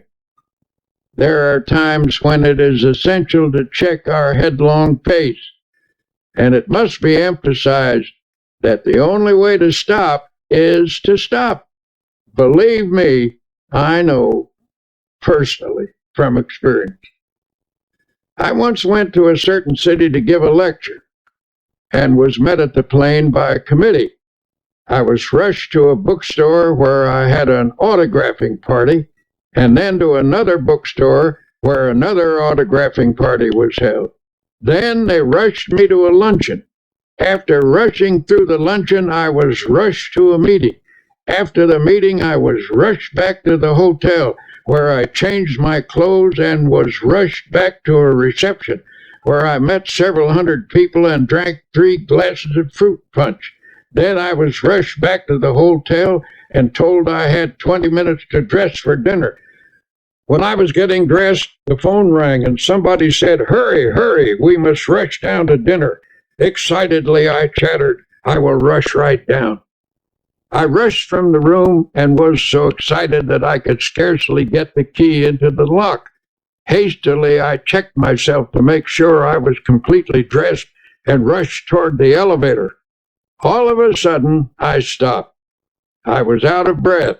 I asked myself, just what is this all about? What is the meaning of this ceaseless rush? This is ridiculous.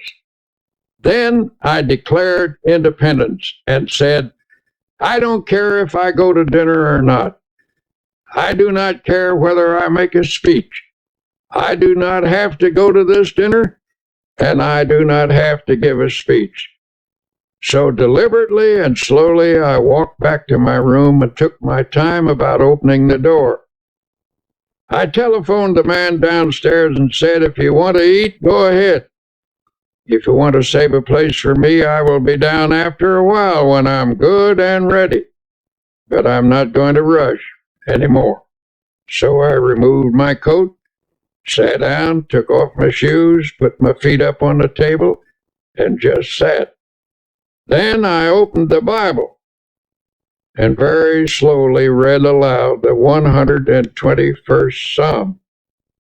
"I will lift up mine eyes unto the hills, from whence cometh my help." I closed the book and had a little talk with myself, saying, "Come on now, son, start living a slower pace and a more relaxed life." And then I affirmed, God is here and his peace is touching me. I don't need anything to eat, I reasoned. I eat too much anyway. Besides, the dinner will probably not be very good, and if I am quiet now, I will give a better speech at 8 o'clock. So I sat there resting and praying for a while. I shall never forget the sense of peace and personal mastery I had when I walked out of that room. I had the glorious feeling of having overcome something, of having taken control of myself emotionally. And when I reached the dining room, the others had just finished the first course. All I missed was the soup, which by general consent was no great loss. This incident was an amazing encounter with the healing presence of Almighty God. I gained this experience simply by stopping, by quietly reading the Bible, by sincerely praying, and by thinking some peaceful thoughts for a few moments. To attain emotional control, the daily practice of healing techniques is essential. Emotional control cannot be gained in any magical or easy way. The only sure method is by working at it regularly and by developing creative faith. To develop a calm control, it is necessary to think calmness. For as I've said before, the body responds sensitively to the type of thoughts that pass through the mind. It is also true that the mind can be quieted by first making the body quiet. Don't pace the floor.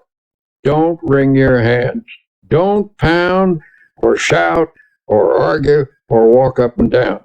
Don't let yourself get worked up into a dither. I was once in a meeting where a discussion was going on which finally became rather bitter. Tempers were getting frayed and some of the participants were decidedly on edge. Sharp remarks were exchanged. Suddenly one man got up, took off his coat, opened his collar, and lay down on a couch. Everyone was astonished, and someone asked if he felt ill. "No," he said, "I feel fine. But I'm beginning to get mad. And I have learned that it is difficult to get mad lying down." We all laughed and the tension was broken. So I urge you to slow down. For whatever you really want will be there when you arrive, if you work toward it without stress, without pressing. If proceeding under God's guidance and in his smooth and unhurried tempo it is not there, then it was not supposed to be there. If you miss it, perhaps you should have missed it. Try to develop a normal, natural, God-ordered pace. Practice and preserve mental quiet. Learn the art of letting go of all nervous excitement. To do this, stop at intervals and affirm, "I now relinquish nervous excitement. It is flowing from me now." I am at peace.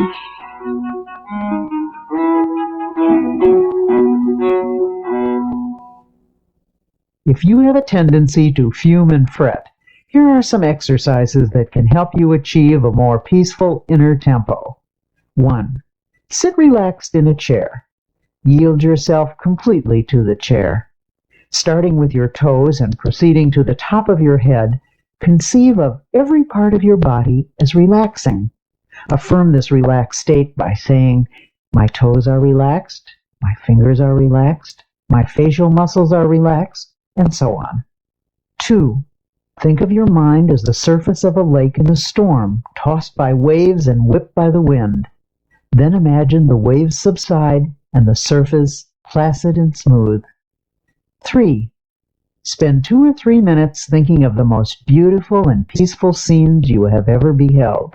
A mountain at sunset, for example, or a deep valley filled with the hush of early morning, or a woods at noonday, or moonlight upon rippling waters. In your memory, relive these scenes. 4. Make a mental list of times in your life when you've been conscious of God's watchful care. Recall how He brought things out right and took care of you when you were worried and anxious. Then recite aloud this line from an old hymn: "So long thy power hath kept me, sure it still will lead me on." 5. Repeat the following quotation, which has a great power to relax and quiet the mind. "Thou wilt keep him in perfect peace, whose mind is stayed on thee." Repeat this aloud if possible, so that by the end of the day you will have said it many times. Conceive of these words as active, vital substances that permeate your mind and send a healing balm to every area of your heart and mind.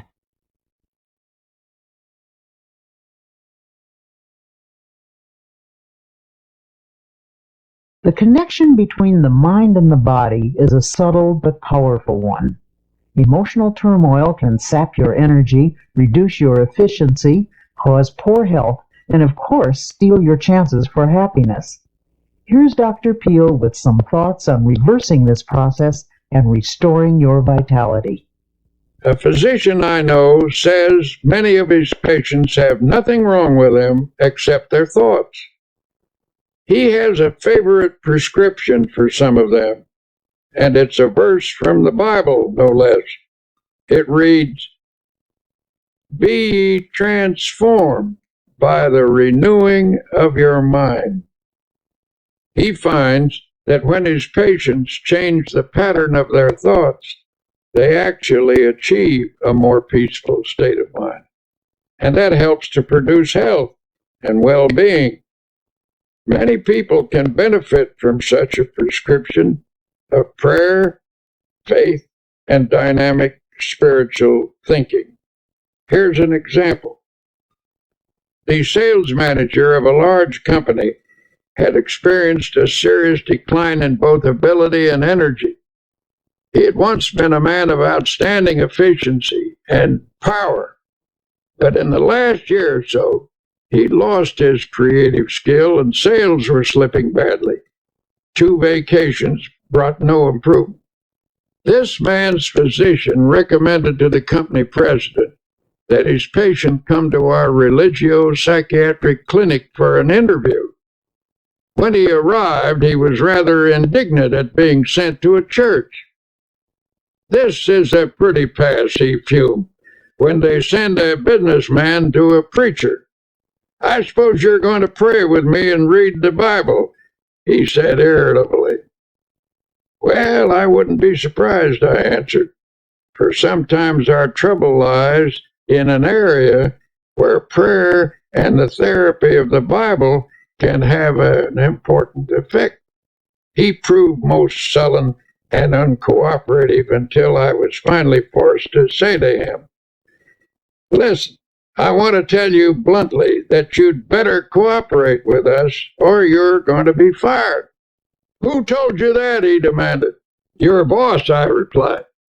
"In fact, he says that unless we can straighten you out, as much as he regrets it, you're through." You never saw such a stunned expression on anybody's face. "What do you think I ought to do?" he finally stammered. "A person often gets himself into the state you're in," I replied, "because the mind is filled with fear, anxiety, tension, resentment, guilt, or a combination of all of these. When these ingredients accumulate to a certain weight, the personality cannot support them any longer and gives way. Normal sources of emotional, spiritual, and intellectual power become clogged up. The person becomes bogged down by resentment, fear, or guilt. I don't know your trouble, but I suggest you think of me as a sympathetic friend with whom you can be absolutely open, and that you begin to tell me all about yourself. I emphasize the importance of concealing nothing and of emptying whatever fears, resentments, or guilt feelings might be in his mind." It was rather difficult to get him to talk, for he was essentially a decent person and had a strong sense of shame. In due course, the troubles came out. He'd committed a series of sins, and these involved him in a complicated maze of lies. He was living in fear of exposure, and all in all, it was a most pathetic mass of inner confusion.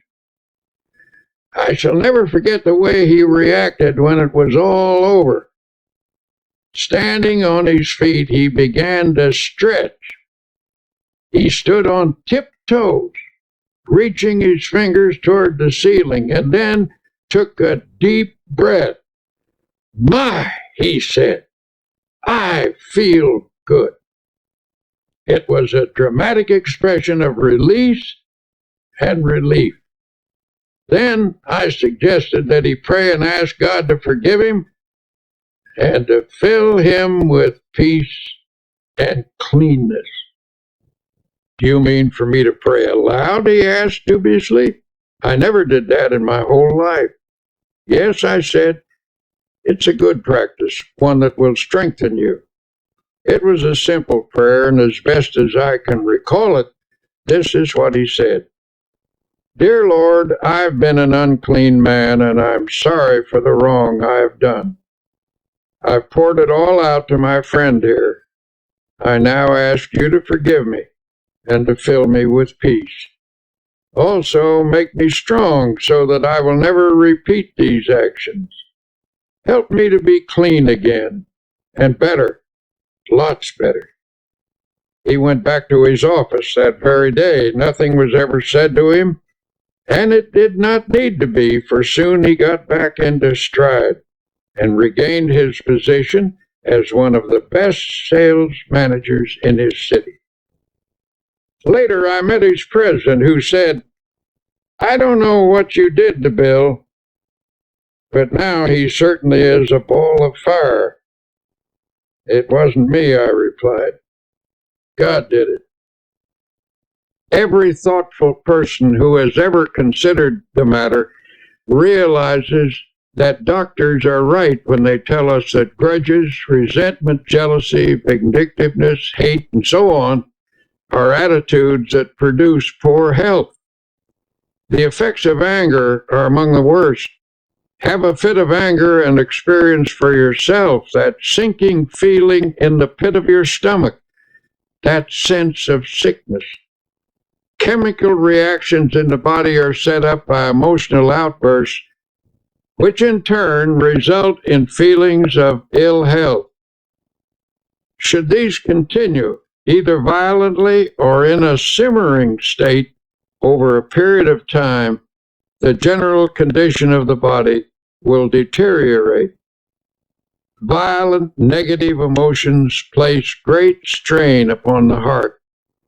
One doctor describes how common it is for a person's blood pressure to jump 60 points almost instantly in response to an outburst of anger. A colleague of his suffered from a heart condition and knew that he was at the mercy of anyone who could annoy him. His death, in fact, resulted from a heart attack caused by a fit of anger when he forgot to discipline himself. This doctor suggests, whenever a problem starts to vex you or you begin to get angry, let yourself go limp all over. This will dissipate your inner turmoil. In a speech to the American College of Physicians, Dr. Edward Weiss of Temple University Medical School stated that emotions and feelings are quite as real as germs and no less respectable in their power. The pain and suffering of diseases caused primarily by the emotions are no more imaginary than those caused by bacteria. For example, chronic victims of pains and aches in the muscles and joints may be suffering from nursing a smoldering grudge against someone, possibly close to them. And usually a patient is completely unconscious of his own role in developing the disease. Such persons are often suffering from a disorder of their feelings, often linked to a marital or parent-child problem. I was once told about a woman who came to her doctor complaining that her hands kept breaking out, a problem which was diagnosed as eczema. This doctor encouraged his patient to talk about herself. It turned out that she was a very rigid, unhappy person, and he encouraged her to see a psychiatrist for help. The psychiatrist saw at once that there was some irritating situation in her life that she was translating outwardly in the form of a skin rash. Thus, she was taking out on her own body the urge to scratch something or someone. The doctor finally put it to her bluntly. "What's eating you? You're peeved at something, aren't you?" He reported that she stiffened up like a ramrod and marched right out of the office, so he knew he'd been on target. A few days later, she came back.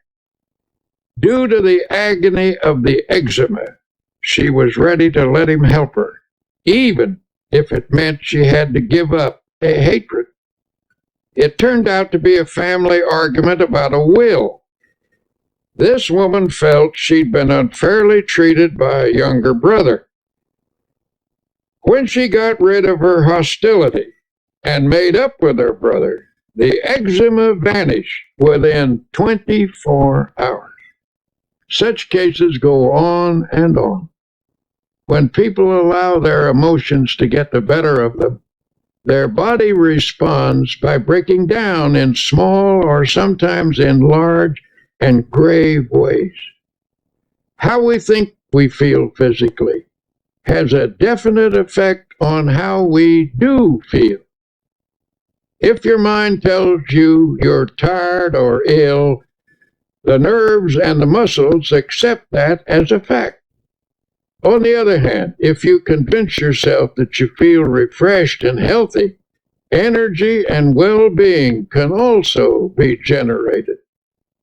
The body is designed to produce all the energy you need over an amazingly long period of time.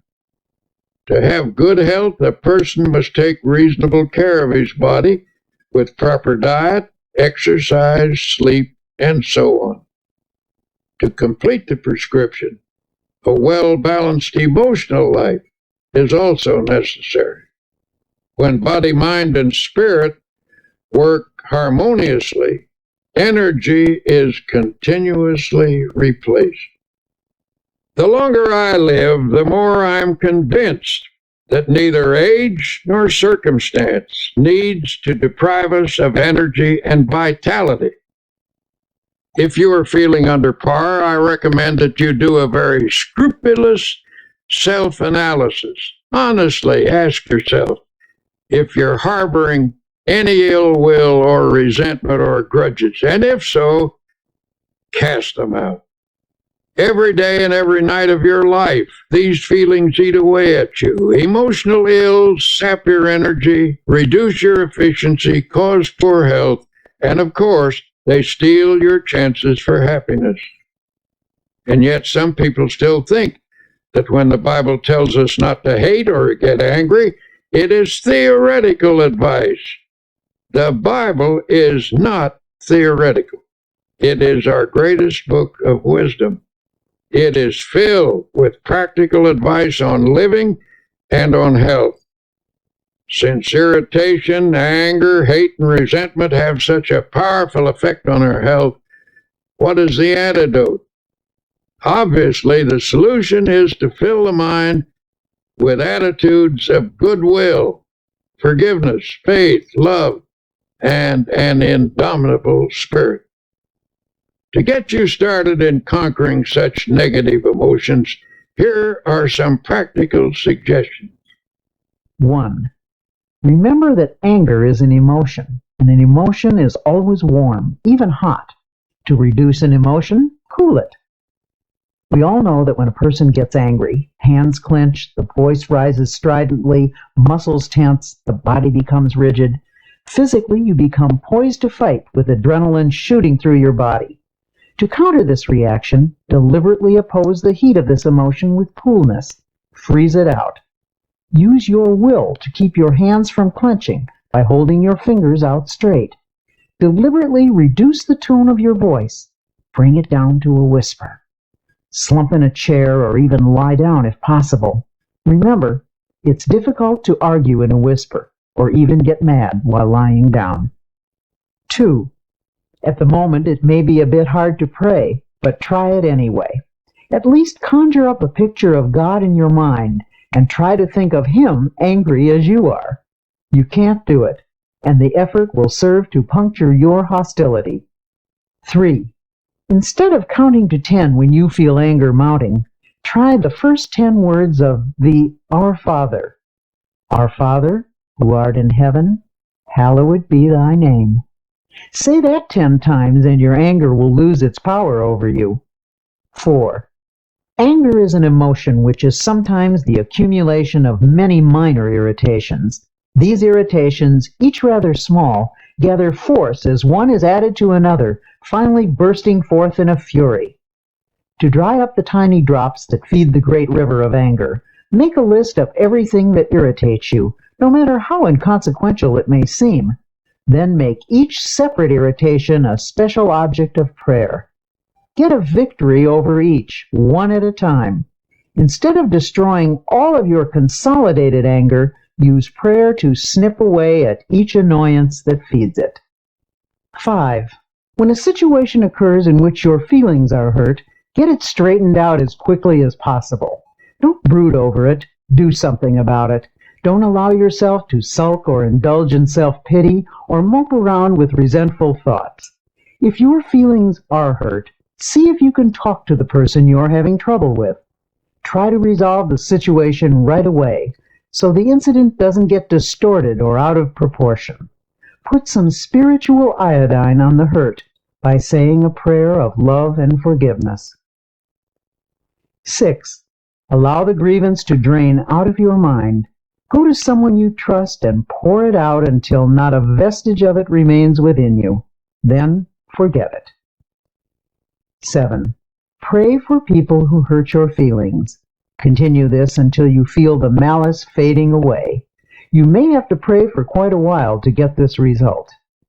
8. Say this little prayer. May the love of God fill my heart. Then add this line. May the love of God for that person who has hurt me flood my soul. Pray this and mean it. Take the advice of Jesus literally when he said to forgive 70 times 7. That comes to 490 times. Before you have forgiven a person that many times, you will be free of resentment.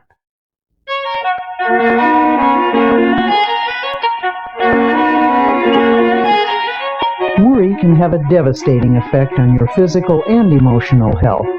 It stifles the flow of creative power and cripples the ability to act with confidence and clarity. But there is a remedy for overcoming fear. Here is Dr. Peale. Reduced to its simplest form, what is worry? Basically, worry is an unhealthy and destructive mental habit. But if you're a worrier, you weren't born with the habit. You acquired it. And like any habit or acquired attitude, you can cast worry from your mind.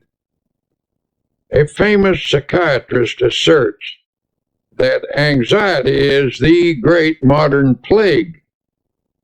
Professionals tell us that fear is the most disintegrating enemy of the human personality, that worry is the most subtle and destructive of all human diseases, that thousands of people are ill because of dammed up anxiety. Because these sufferers are unable to expel their anxieties, they've turned their problems inward, causing many forms of ill health. The destructive quality of worry is indicated by the word itself, which is derived from an old Anglo-Saxon word meaning to choke. If someone were to put his fingers around your throat and press hard, cutting off the flow of air and blood, it would be a dramatic demonstration of what you do to yourself by long-held and habitual worry. The worrier, so it seems, is not likely to live as long as the person who learns to overcome his worries. A study of some 450 people who lived to be 100 years of age found that the following reasons contributed to their long and contented lives. 1, they kept busy. 2, they used moderation in all things. 3, they ate lightly and simply. 4, they got a great deal of fun out of life. 5, they were early to bed and early to rise. 6, they were free from worry and fear, especially the fear of death. 7, they had serene minds and faith in God. Have you ever heard a person say, "I'm almost sick with worry," and then add with a laugh, "but I guess worry never really makes you ill"? But that is where they are wrong. Worry can make you ill. The problem is we worry not only with our minds, but with our hearts, brains, and every other part of ourselves. No matter what the cause of worry and fear, its effect can be noted in the cells, tissues, and organs. But don't be discouraged. There is a remedy that will bring you sure relief. You can overcome your worries. The first step is simply believing you can. For whatever you believe you can do, with God's help, you can do. Here then is a practical procedure which will help to eliminate abnormal worry from your daily life. Practice emptying the mind daily. This is a suggestion I will repeat over and over again, for it is of utmost importance. To avoid retaining worries in your mind while you sleep, this mental catharsis should be done preferably before retiring at night. The last 5 minutes before going to sleep are of extraordinary importance, for in that brief period the mind is most receptive to suggestion. It tends to absorb the last ideas that are entertained in the waking state. Then while you sleep, thoughts sink into the subconscious. This process of mind letting is important in overcoming worry because fearful thoughts can clog the mind and impede the flow of mental and spiritual power. But if such thoughts are eliminated daily, they will not accumulate. To help drain away these thoughts, you might use a process of creative imagination, in which you conceive of yourself as actually emptying your mind of all anxiety and fear. Think of the remarkable imaginative skill of small children. Watch how they respond to the game of kissing away a hurt. Imagination is not simply the use of fantasy. The word imagination comes from the idea of imaging, that is, creating images in our mind. Imagineering is the use of mental images to build factual results, and it is an astonishingly effective procedure. What you create with your imagination, whether it is an image of fear or of release from fear, may ultimately become a fact if it is held in your mind with sufficient faith. Here's one method you might use. Picture all your worry thoughts flowing out from you in the same way that water flows from a basin by removing the stopper. During this visualization, repeat the following affirmation. With God's help, I am now emptying my mind of all anxiety, all fear, all sense of insecurity. Repeat this slowly 5 times. Then add, I believe that my mind is now emptied of all anxiety, all fear, all sense of insecurity. Repeat the statement 5 times while holding a mental picture of your mind as being emptied. Then thank God for thus freeing you from fear, and then go to sleep. When you're beginning the curative process, use this method mid-morning and mid-afternoon as well as bedtime. Go into some quiet place for 5 minutes for this purpose. Do this faithfully, and you will soon know its beneficial results. In due course, this thinking will drive out worry. I cannot emphasize enough the importance of freeing your mind from worry and fear. Fear something over a long period of time, and there is a real possibility that you may actually help bring it to pass. The Bible contains a line which is one of the most terrible statements ever made, terrible in its truth. It's this, for the thing which I greatly feared is come upon me. Of course it will. For if you fear something continuously, you tend to create conditions in your mind that encourage its development. Faith is the one power against which fear cannot stand. Master faith, and you will automatically master fear. As the Bible also suggests, that which I have greatly believed has come upon me. In many different ways, the Bible tells us that if we have faith, nothing is impossible. So if you shift your mind from fear to faith, you will stop creating the object of your fear and will instead create the object of your faith. In the campaign against the worry habit, here's a useful strategy. The vast tree of worry which has grown up in your personality over long years can best be handled by making it as small as possible. First, snip off the little worries and expressions of worry. For example, reduce the number of worry words in your conversation. Words may be the result of worry, but they also create worry. When a worry thought comes to mind, immediately remove it with a faith expression. For example, Instead of saying, I'm worried that I will miss the train, put the worry out of your mind with a prayer and get started a little earlier. The less worrying you do, the more likely you are to be well organized. For the uncluttered mind is systematic and better able to regulate time.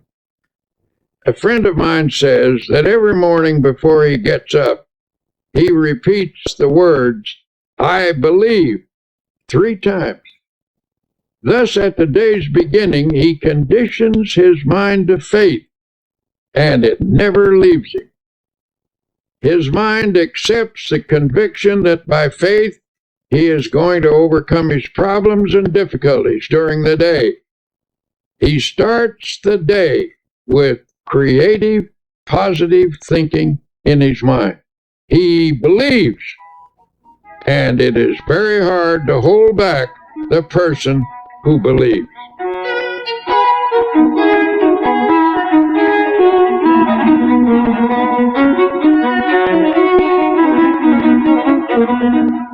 Many people fail to overcome troubles such as worry because they allow a problem to seem complicated. It can be very useful to attack the problem with some simple technique, something that dramatizes your war against worry. One of the best techniques I've seen was developed by a man who was once a tremendous worrier. At one point, he was worrying himself into a bad state of nerves and ill health. He suffered from continual doubt about whether or not he had done or said the right thing. He was always rehashing his decisions and getting unnerved about them. I suggested that he ought to work out some simple method that would help him drop the day completely when it was over and go ahead into the future. One day I noticed that his state of mind was improving, and I commented on it. Oh, yes, he said, I finally got the secret, and it has worked amazingly well. He asked me to drop into his office sometime during the close of the day, and he would show me how he had broken the worry habit.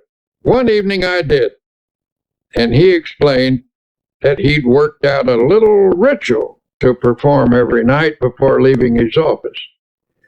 We picked up our hats and coats and started toward the door. By the door stood a wastebasket, and above it on the wall was a calendar.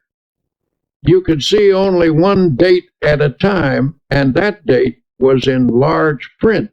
He said, now I will perform my evening ritual, the one that has helped me break the worry habit. He reached up and tore off the calendar page for that day. He rolled it into a small ball, and I watched with fascination as his fingers slowly opened and he dropped that day into the wastebasket. He then closed his eyes and his lips moved. Upon finishing his prayer, he said, Amen. Okay, the day is over. Come on, let's go out and enjoy ourselves. As we walked down the street, I asked, would you mind telling me what you said in that prayer? He laughed and said, I don't think it is your kind of prayer. Well, I pray something like this. Lord, you gave me this day. I didn't ask for it, but I was glad to have it. I did the best I could with it, and you helped me, and I thank you. I made some mistakes. That was when I didn't follow your advice, and I'm sorry about that. Forgive me. But I had some victories and some successes too, and I'm very grateful for your guidance. But now, Lord, mistakes or successes, victories or defeats, the day is over, and I'm through with it. So I'm giving it back to you. Amen. Well, perhaps that isn't an orthodox prayer, but it certainly proved to be an effective one. He dramatized the finishing of the day, and he set his face to the future, expecting to do better tomorrow. When the day is over, God blacks it out by bringing down the curtain of night. This man cooperated with God's method, and his past mistakes and failures gradually lost their hold on him. He was released from the worries that accumulated from his yesterdays. His anti-worry formula is also described in these words from the Bible. But this one thing I do, forgetting those things which are behind, and reaching forth unto those things which are before, I press toward the mark for the prize of the high calling of God in Christ Jesus.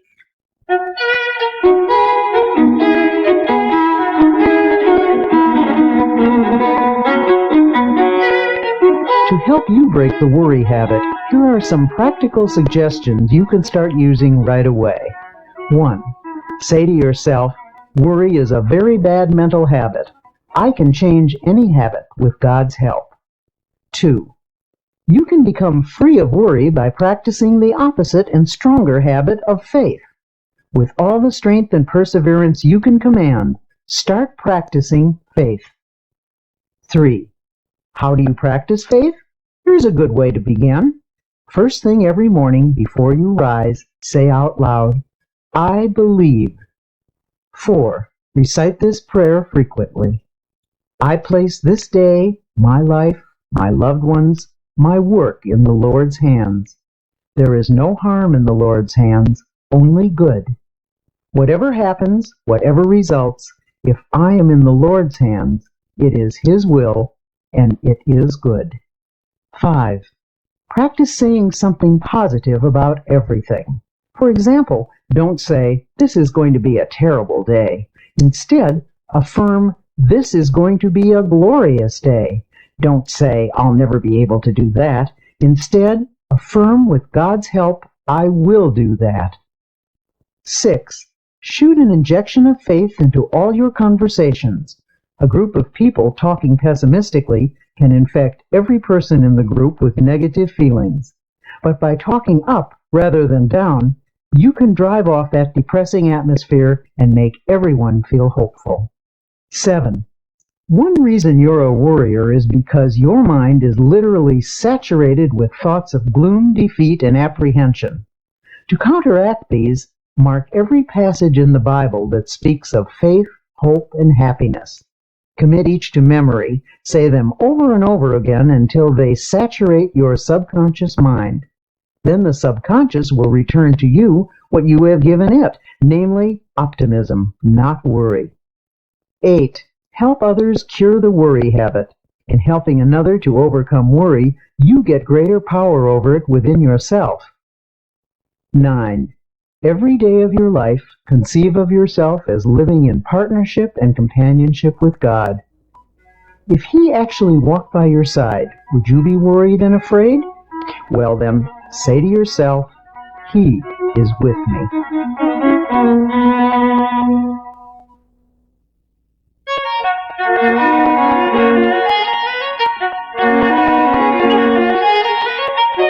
For most people, happiness is perhaps the most precious commodity in the world, and yet, all too often, it eludes us. In this segment called Create Your Own Happiness, you'll discover why happiness is really a state of mind.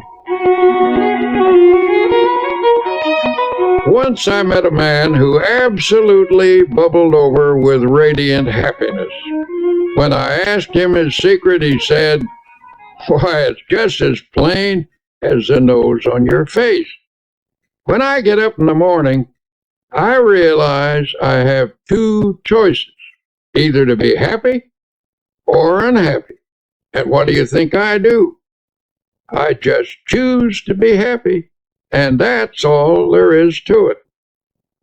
Now, that may seem a superficial response, but I recall that Abraham Lincoln, who nobody could accuse of being superficial, said that people were just about as happy as they made their minds up to be. Perhaps the easiest thing in the world to find is a way of being unhappy just choose unhappiness. Go around telling yourself that things aren't going well, that nothing is satisfactory, and you can be quite sure of being unhappy. But say to yourself, things are going nicely, life is good, I choose happiness. And you can be quite sure of having your choice. Children are much more adept at finding happiness than most adults. The adult who can carry the spirit of a child into middle and old age is a kind of genius, for he will preserve the truly happy spirit with which God endows the young.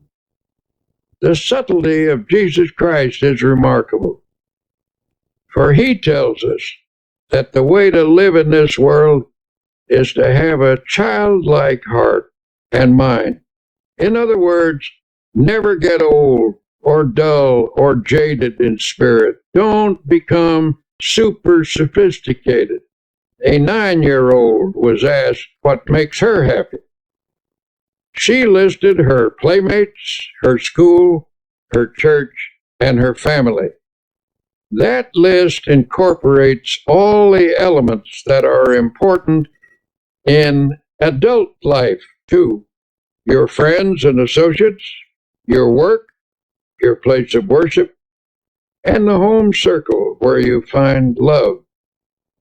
There you have happiness in a nutshell. And the happiest time of your life is in relation to those factors. Here are a few other things that some boys and girls said made them happy. Street lights reflected on a river, smoke rising from a chimney, the moon in the clouds, red velvet, a swallow flying, water being cut at the bow of a boat, a fast train rushing, a builder's crane lifting something heavy, looking into deep, clear water. There is something of the most sublime element of the universe expressed in these things. To become a happy person, have eyes that see romance in the commonplace, a child's heart, a clean soul, and spiritual simplicity. Unfortunately for many people, unhappiness is their most frequent state of mind. But since a fundamental desire of every human being is for that state of existence called happiness, something should be done about all this misery. So many real problems are created by life itself, difficulties over which we have little or no control. It is simply foolish to further create our own. But the truth is, by our thoughts and attitudes, we distill out of the ingredients of life either happiness or unhappiness for ourselves. We can manufacture unhappiness simply by our thinking. We do this, for example, when we habitually take on negative attitudes, such as, everything is going to turn out badly, or other people are always getting what they don't deserve, or how come I never get what I want.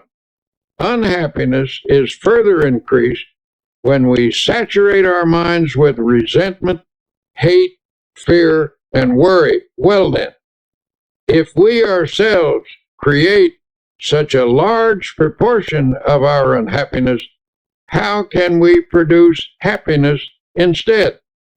An incident from one of my railroad journeys may suggest an answer. One morning, a half-dozen of us were shaving in the men's lounge. As always in such close quarters after a night on a train, this group of strangers was not disposed to be cheerful. There was little conversation, and that little was mostly mumbled. Then a man came in wearing a broad smile. He greeted us all with a bright good morning, but received rather unenthusiastic grunts in return. As he went about his shaving, he was humming a happy little tune. It got a bit on the nerves of some of the men, and finally one said rather sarcastically, "You certainly seem to be happy this morning. Why all the cheer?" "Yes," the man answered. "As a matter of fact, I am happy. I do feel cheerful." Then he added, "I make it a habit to be happy." That's all he said. But that simple statement is really quite profound. For happiness depends, to an important degree, upon the habit of mind we cultivate. The book of Proverbs, that collection of wise sayings, puts it in another way. He that is of a merry heart hath a continual feast. Out of the happiness habit comes a happy life. And because we can cultivate a habit, we therefore have the power to create our own happiness. To develop the happiness habit, make a mental list of pleasant thoughts and pass them through your mind several times a day. If an unpleasant thought should enter your mind, immediately stop, consciously reject it, and substitute a pleasant thought. Every morning before rising, lie relaxed in bed for a few minutes. Let pictures of each happy experience you expect to have during the day pass across your mind. Savor their joy. Such thinking will help cause events to turn out that way. Do not affirm that things will not go well that day. By merely saying that, you can actually help to make it so. You will draw to yourself every factor, large and small, that will contribute to unhappy conditions. As a result, you will find yourself asking, "Why does everything go badly for me? What's the matter with everything?" Tomorrow, try this plan instead. When you rise, say out loud 3 times this one sentence: "This is the day which the Lord hath made. I will rejoice and be glad in it." Repeat it in a strong, clear voice with positive tone and emphasis. The statement, of course, is from the Bible, and it is a good cure for unhappiness. While dressing or shaving or getting breakfast, you might also say aloud a few such remarks as, "I believe this is going to be a wonderful day. I believe I can successfully handle all the problems that will arise. I feel good physically, mentally, emotionally. I am grateful for all that I have had, for all that I now have, and all that I shall have. Things are not going to fall apart because God is here, and He is with me, and He will see me through. I thank God for every good thing." If you repeat these phrases and meditate on their meaning, you will change the character of your day by starting off with a positive frame of mind.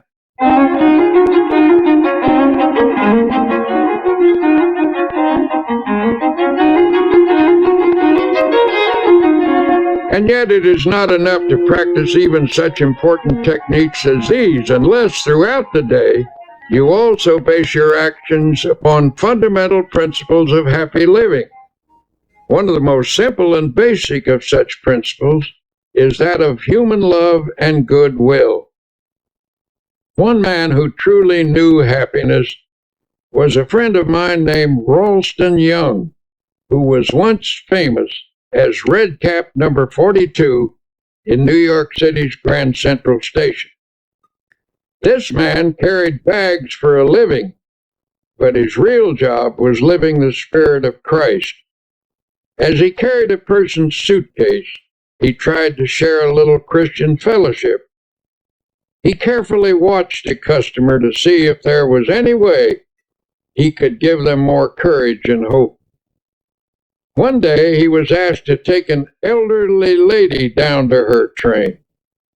As he wheeled her into an elevator, he noticed there were tears in her eyes. He asked the Lord how he could help her, and the Lord gave him an idea. As he wheeled her off the elevator, he said with a smile, "Ma'am, if you don't mind my saying so, that is a mighty pretty hat you're wearing." She looked up at him and said, "Why, thank you." "And I might add," he said, "that sure is a pretty dress you have on. I like it so much." This appealed to her, and despite the fact that she wasn't feeling well, she brightened up and asked, "Why in the world did you say those nice things to me? It's very thoughtful of you." "Well," he said, "I saw how unhappy you were. I saw that you were crying, and I just asked the Lord how I could help you. The Lord said, speak to her about her hat. The dress," he added, "was my own idea." When he asked her if she didn't feel well, she told him that she was in constant pain. She asked him, "Do you by any chance know what it means to be in pain all the time?" Ralston had an answer.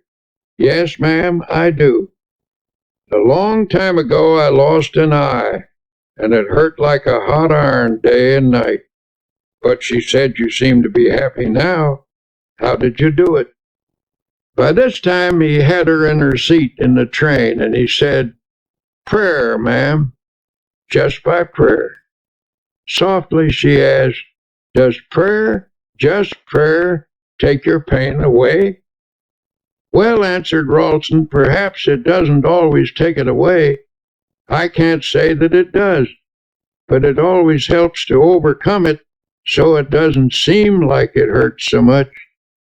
Just keep on praying, ma'am, and I'll pray for you too."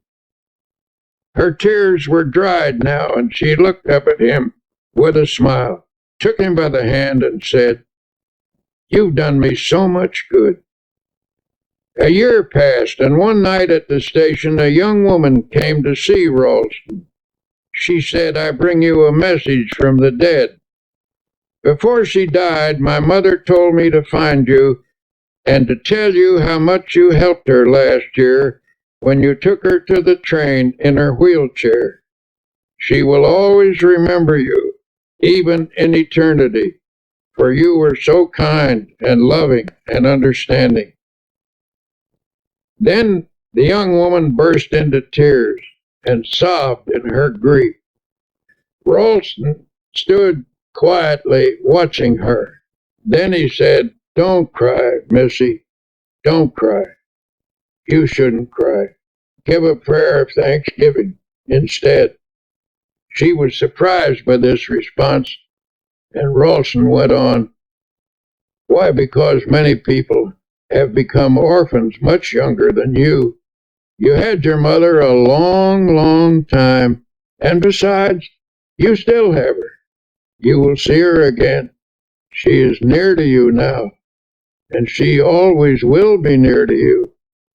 Maybe she is with us right now, the two of us, as we talk." The sobs ended, and the tears dried. Ralston's kindness had the same effect on the daughter as it had on the mother. In this huge station with thousands of people passing by, the two of them felt the presence of the Divine One, he who inspired this red cap to go around in this way, spreading love. As Tolstoy said, "Where love is, God is." And we might add, where God and love are, there is happiness. So a fundamental principle in creating happiness is just to practice love. In my travels about the country, I have been fortunate to encounter an increasing number of genuinely happy individuals. These are people who have been practicing the kinds of techniques I'm describing to you. Recently, after finishing a lecture, a big, strapping, fine-looking man invited me to a party. Well, I must admit, from the way he described it, it didn't sound at all like my kind of party. I was hesitant, afraid I might cramp everyone's style. So I began to make excuses. "Oh, don't worry," he said. "This is your kind of party. You'll get the kick of your life out of it." So I went along with my buoyant friend, and he introduced me to a large group of joyous and exuberant people. I looked around for a bar, but there wasn't any. When I remarked that these people must have stopped somewhere before coming here, my host was shocked. "Stopped somewhere? Why, don't you understand? These people have got the spirit all right, but not the kind of spirit you're thinking of. I'm surprised at you. Don't you realize what makes this crowd happy? It's so simple. They've found God as a living, vital, honest-to-goodness reality. Yes, they've got the spirit all right, but it isn't the kind that you get out of a bottle. They've got the spirit in their hearts."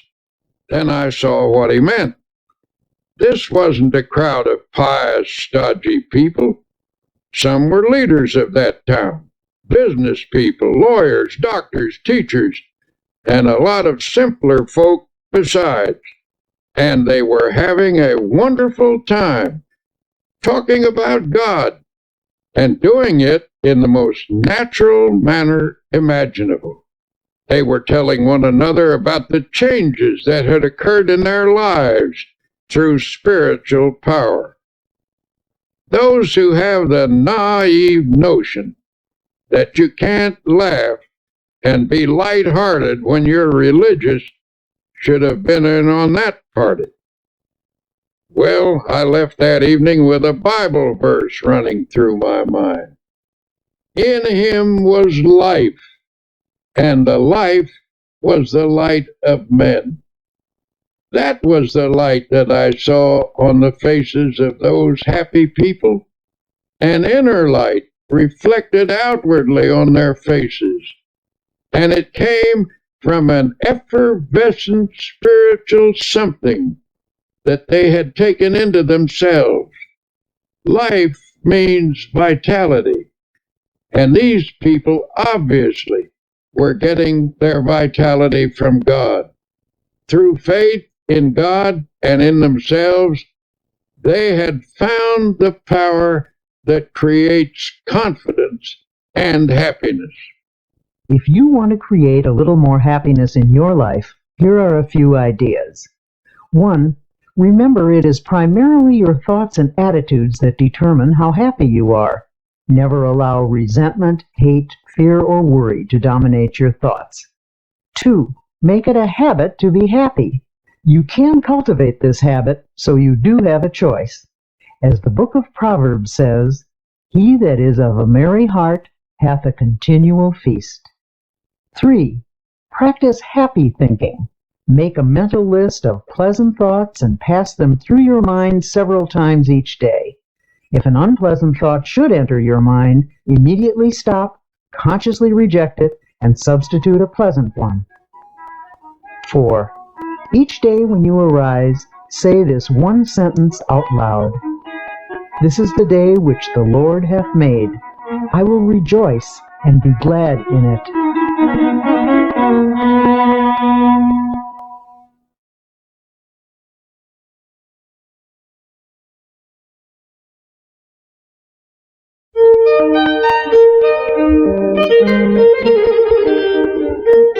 We might as well admit it, everyone wants to be liked. William James once said, "One of the deepest drives of human nature is the desire to be appreciated. The longing to be liked, to be held in esteem, to be a person whom others seek out is fundamental in all of us." On this side, you'll discover how to enjoy easy, natural, and pleasing relationships with others. How to be somebody you'd like to know. A poll was taken among some high school students, asking them what they most desired. By overwhelming majority, the students answered that they wanted to be popular. Older people have this same urge. Indeed, it is doubtful if anyone ever outlives the desire to be highly regarded or to have the affection of friends and associates. The feeling of not being wanted or needed is one of the most devastating of all human emotions. Being needed by others is absolutely necessary for emotional stability and happiness. Yet it is sad to realize how many people suffer from a sense of isolation. I was at a luncheon once when a young doctor rushed in to take his place at the table. He looked frazzled as he sat down with a weary sigh. If only the telephone would stop ringing, he complained. I can't get anywhere because people call me all the time. I wish I could put a silencer on that phone. An elderly doctor at the table spoke up. I know how you feel. I used to feel that way myself. But you should be thankful the phone does ring. Be glad people want and need you. Then he added pathetically, nobody ever calls me anymore. I would like to hear the telephone ring again. Nobody wants me, and nobody needs me. I'm a has-been. The feeling of not being wanted or needed can produce frustration, illness, and even aging. It is not only a sad way to live, but it is damaging to the human psyche. If you're feeling useless, for your own sake, do something about it. Try getting out of yourself for a while. Stop feeling sorry for yourself and find a way instead to provide a service for someone else. Think about people who are less fortunate than you who need help. Volunteer for a worthwhile cause. Not only will you find the esteem we all need, but others will greatly benefit by what you give. It's ironic, but people who deliberately strive to be popular often fail in the attempt. Popularity sought purely for its own sake can be a superficial goal which encourages superficial results. On the other hand, we all know someone who has that extra something, a magnetism that comes from inner confidence. Without even trying, these people never seem to lack for friends. Before we begin talking about ways to improve your relationships, let me warn you that no one, no matter how terrific, is liked by everyone. It's a curious quirk in human nature, but there are certain people with whom we simply don't click. Even the Bible recognizes this fact about human nature, for it says, if it be possible, as much as lieth in you, live peaceably with all men. The Bible is a very realistic book. It knows people, their infinite possibilities, as well as their imperfections. The Bible advised the disciples that they should do their best to get along with the people in the villages they visited. But if they still couldn't do so, after trying sincerely, they were to shake off the very dust of the village from their feet. And whosoever will not receive you when you go out of that city, shake off the very dust from your feet for a testimony against them. This is all by way of saying that if you don't achieve perfect popularity with everyone, don't let it bother you too much. Countless people have never mastered the knack of being sought after, and it's not for lack of trying. Some people even go to extremes, acting in a manner they don't really enjoy, all because of their intense desire to be liked. Unfortunately, this desire is often merely a search for a superficial kind of popularity. Having said that, now let me tell you that there are certain procedures which can make you a person that other people like to be with, without becoming artificial or putting on an act. You can enjoy satisfactory personal relationships even if you are a difficult person or are by nature shy and retiring. Here are some suggestions. First, try to be a comfortable type of person, the kind that others can be easy with. Some people always keep a barrier between themselves and the world. It's a strain just to be with them. A stiff, unresponsive individual never quite meshes into a group. It's hard to know what they're feeling or how they're going to react. They make you feel a little uneasy. But a comfortable kind of person is easygoing and natural. They have a pleasant, kindly, genial way about them. Being with them is a bit like wearing an old hat or an old pair of shoes. It is important to try to be natural. Someone who is easy to be with usually has a big soul quality about them. Little people, those who are overly concerned about their place or position, are often stiff and easily offended. Although there are many characteristics that contribute to a likable personality, there is one basic trait that surpasses all others.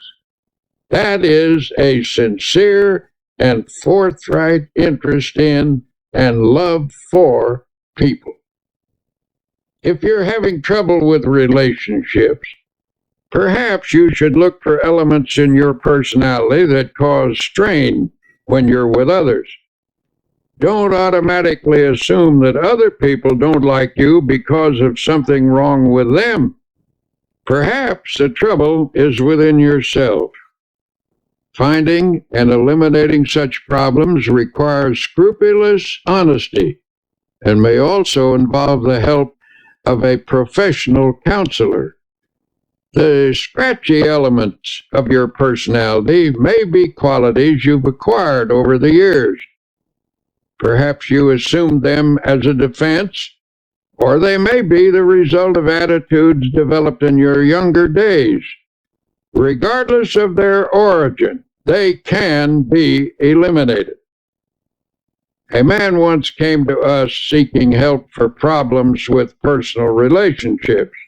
He was about 35 years old, and such an appealing-looking man it seemed surprising that people shouldn't like him. Yet he proceeded to outline an unhappy set of circumstances to illustrate his dismal failure with people. I do my best, he said. I've tried to put into practice the rules I've been taught about getting along with people, but I get nowhere with the effort. People just don't like me. After talking with him, the trouble became apparent. His manner of speech conveyed a persistently critical attitude. This attitude was thinly veiled, but still it was there. He had an unattractive way of pursing his lips, which indicated a kind of primness or reproof for everybody, as if he felt just a bit superior and disdainful. Isn't there some way to change myself so people will like me? He demanded. Isn't there some way I can stop unconsciously rubbing people the wrong way? The young man was decidedly self-centered and egotistical. The person he really liked was himself. Every statement, every attitude was unconsciously measured in terms of how it made him look. He was irritable with people and picked on them in his own mind, though few outward conflicts developed. Inwardly, he was trying to make everyone over to suit himself. Unconsciously, people realized this. In their minds, they erected barriers against him. Since he was being unpleasant to people in his thoughts, it followed that he was less than warm in his behavior. He was polite enough and managed not to be boorish and unpleasant, but people unconsciously felt coolness in him, so they gave him the brush off, and with good reason, for in his mind he had already brushed them off. In a sense, he liked himself too well, and to build up his self-esteem, he put others down. He was suffering from too much self-love. To change his situation, he had to be taught how to love other people and to forget himself, which was, of course, a complete reversal of his habits. He was bewildered and baffled when his difficulty was outlined to him. But since he was sincere and meant business, he practiced his suggested techniques for developing love of others in place of extreme self-love. It took some fundamental changes to accomplish this goal, since his egotism was so deeply ingrained. But in the end, he did succeed. One method I suggested was that he make a list of people he had met during the day. For example, the bus driver or the newsboy. Every night before retiring, he was to mentally picture each person on the list, and as he brought each face up before him, he was to think a kindly thought about that person and then pray for them. Each of us has his own world, people we encounter each day or with whom we do business. This man was instructed to pray for those in his own little world.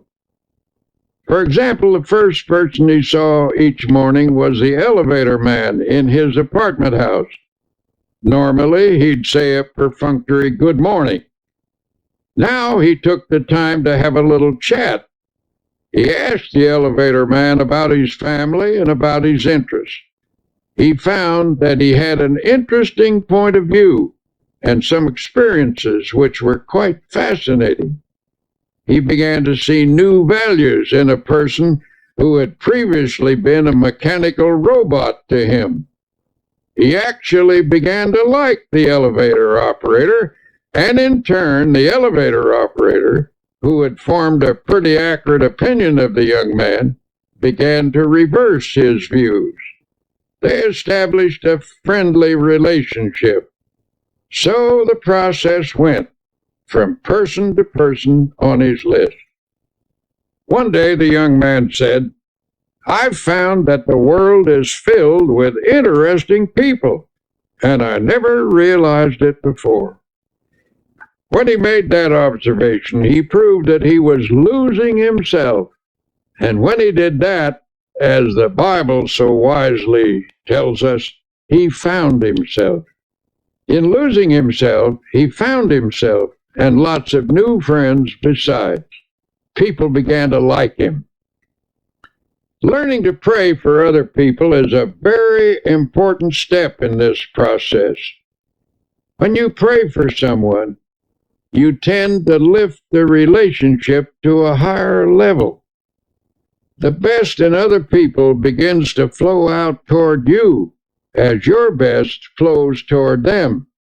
In the meeting of the best, in each, a higher understanding is established. Essentially, getting people to like you is merely the other side of liking them.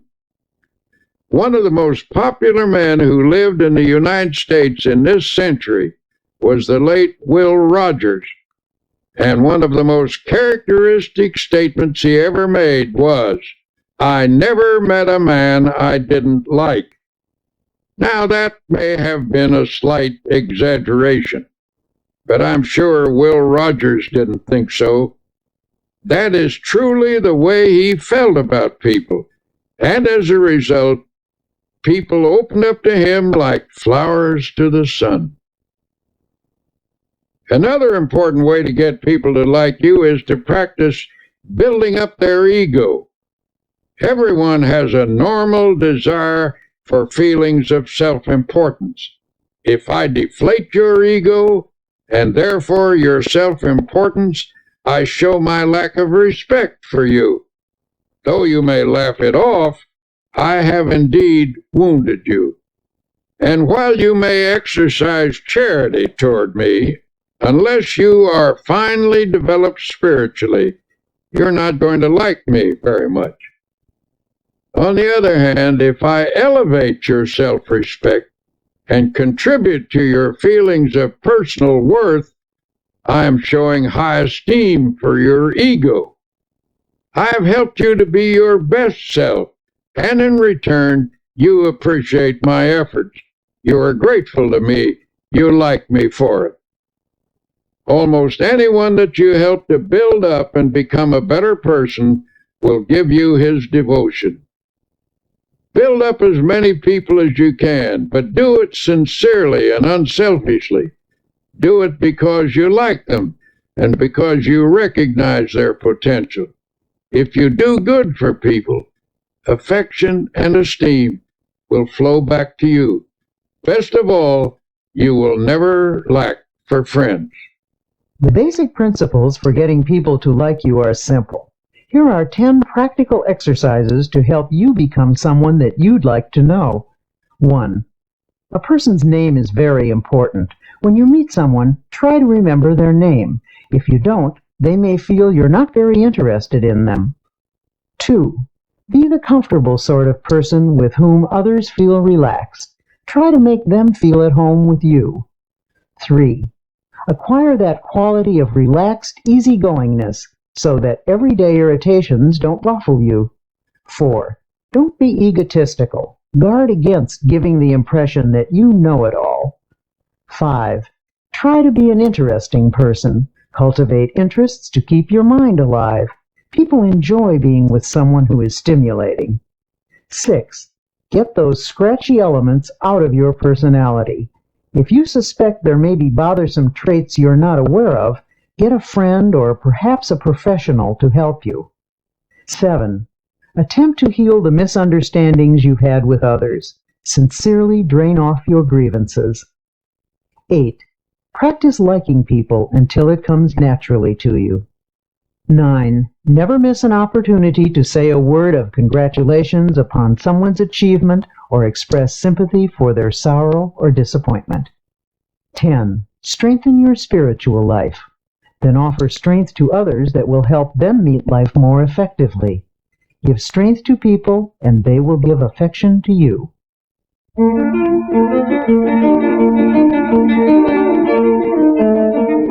Winston Churchill once wrote about the great British General Tudor. He commanded a division of the British Fifth Army, which faced the powerful German assault in March 1918. The odds were heavily against him, but General Tudor knew how to meet an apparently immovable and undefeatable obstacle. His method was simple. He merely stood and let the obstacle break on him, and he in turn broke the obstacle. Now here is what Churchill said about General Tudor. The impression I had of Tudor was of an iron peg hammered into the frozen ground, immovable. General Tudor knew how to stand up to an obstacle. Just stand up to it, that's all. Don't whine or complain about it. Don't give way under it.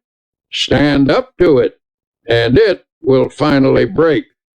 You will break it. Something has to break, and it won't be you. It will be the obstacle. People who cringe in front of their challenges not only trip themselves up, but they can often affect a whole team or organization. People like the obstacle man, for example. Here's his story. This obstacle man worked in a large creative organization. He received this name because no matter what suggestion was advanced, his mind instantly latched onto all the possible obstacles in connection with it.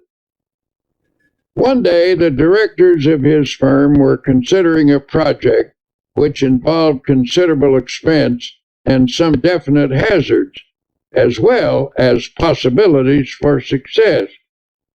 In a discussion of the venture, the obstacle man would frequently say, "Just a moment, let's consider the obstacles involved."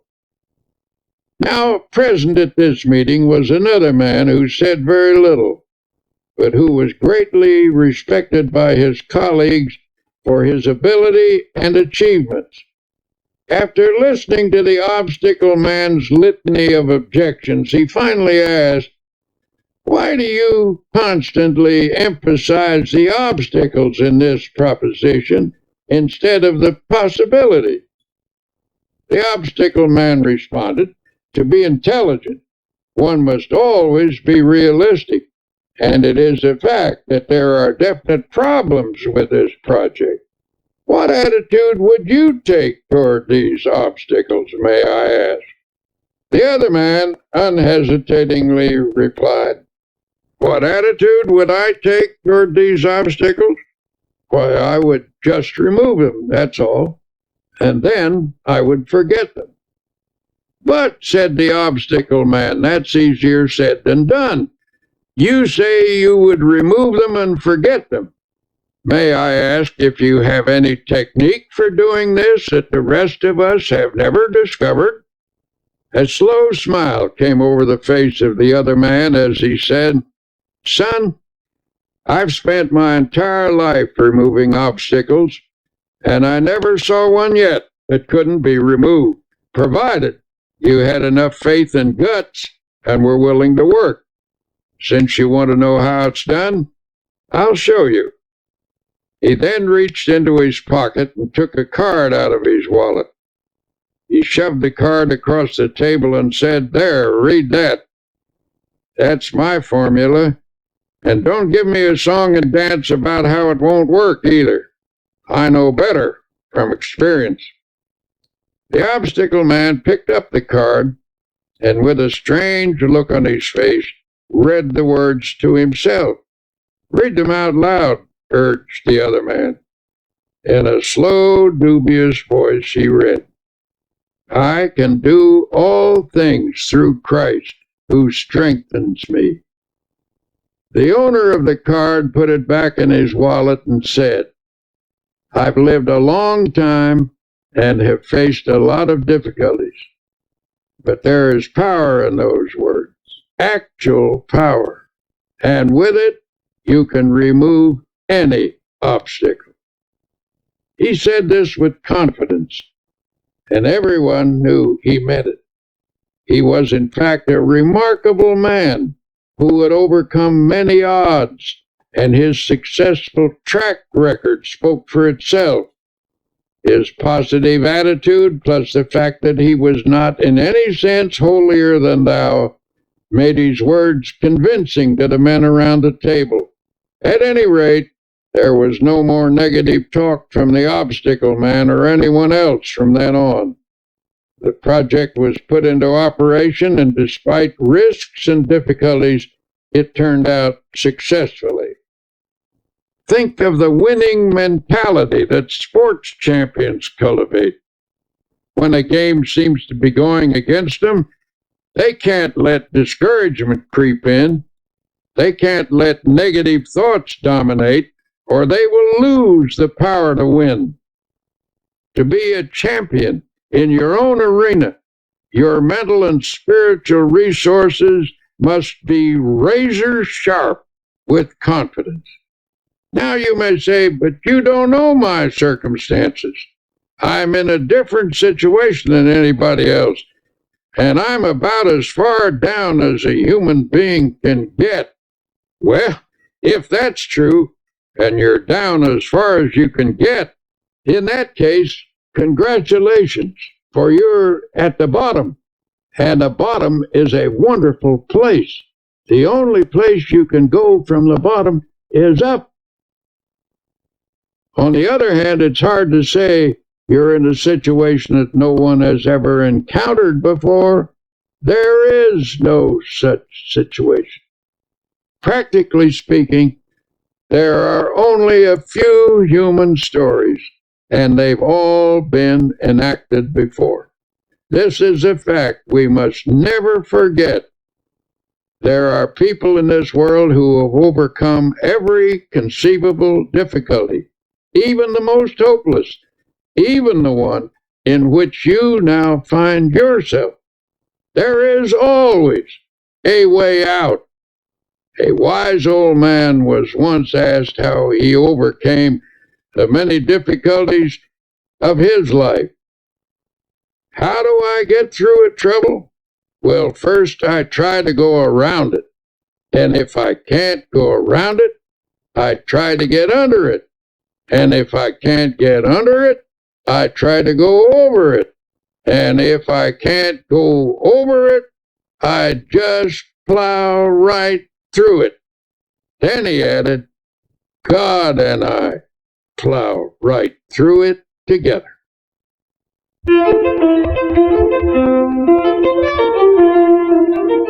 One way to help your subconscious become more positive is to eliminate certain expressions of thought and speech, which we'll call the little negatives. These little negatives clutter up the average person's conversation, and while each one is seemingly unimportant in itself, when taken together, they have a total effect of creating a negative mindset. If you analyze your own conversational habits, you may be shocked by what you find. See how often gloomy little statements creep in like, I'm afraid I'll be late, or what if I have a flat tire, or I don't think I can do that, or even, I knew it was going to rain. These are little negatives, to be sure, and a big thought is, of course, more powerful than a little one. But it should never be forgotten that mighty oaks from little acorns grow. And if a mass of little negatives clutters up your conversation, they're bound to seep into your mind. Soon they accumulate in force, and before you know it, grow into big negatives. Make the decision right now to go to work on your little negatives. Root them out of your thoughts and your conversations. The best way to do this is to say a positive word about everything. When you keep asserting that things are going to work out well, that you can do the job, that you will not have a flat tire, that you will get there on time, you invoke the law of positive effects. You will find that good results do occur. Things do turn out well. Now, as we've said before, our success in overcoming obstacles is greatly influenced by our attitude. In fact, most of our obstacles are actually mental in character. Ah, you may object, my obstacles are not mental. Mine are real. Perhaps so, but your attitude toward them is mental. Attitudes are created by a mental process, and what you think about your obstacles largely determines what you do about them. Take the attitude that you can't remove an obstacle, and you won't, but get the idea firmly fixed in your mind that the obstacle is not so great as you previously considered it to be. Hold on to the idea that the obstacle is removable. The very moment you begin to think in this manner, you inaugurate the process that will eventually remove your obstacle. If there's a difficulty which has defeated you for a long time, it's likely that you've told yourself for weeks, months, and even years that there's nothing you can do about it.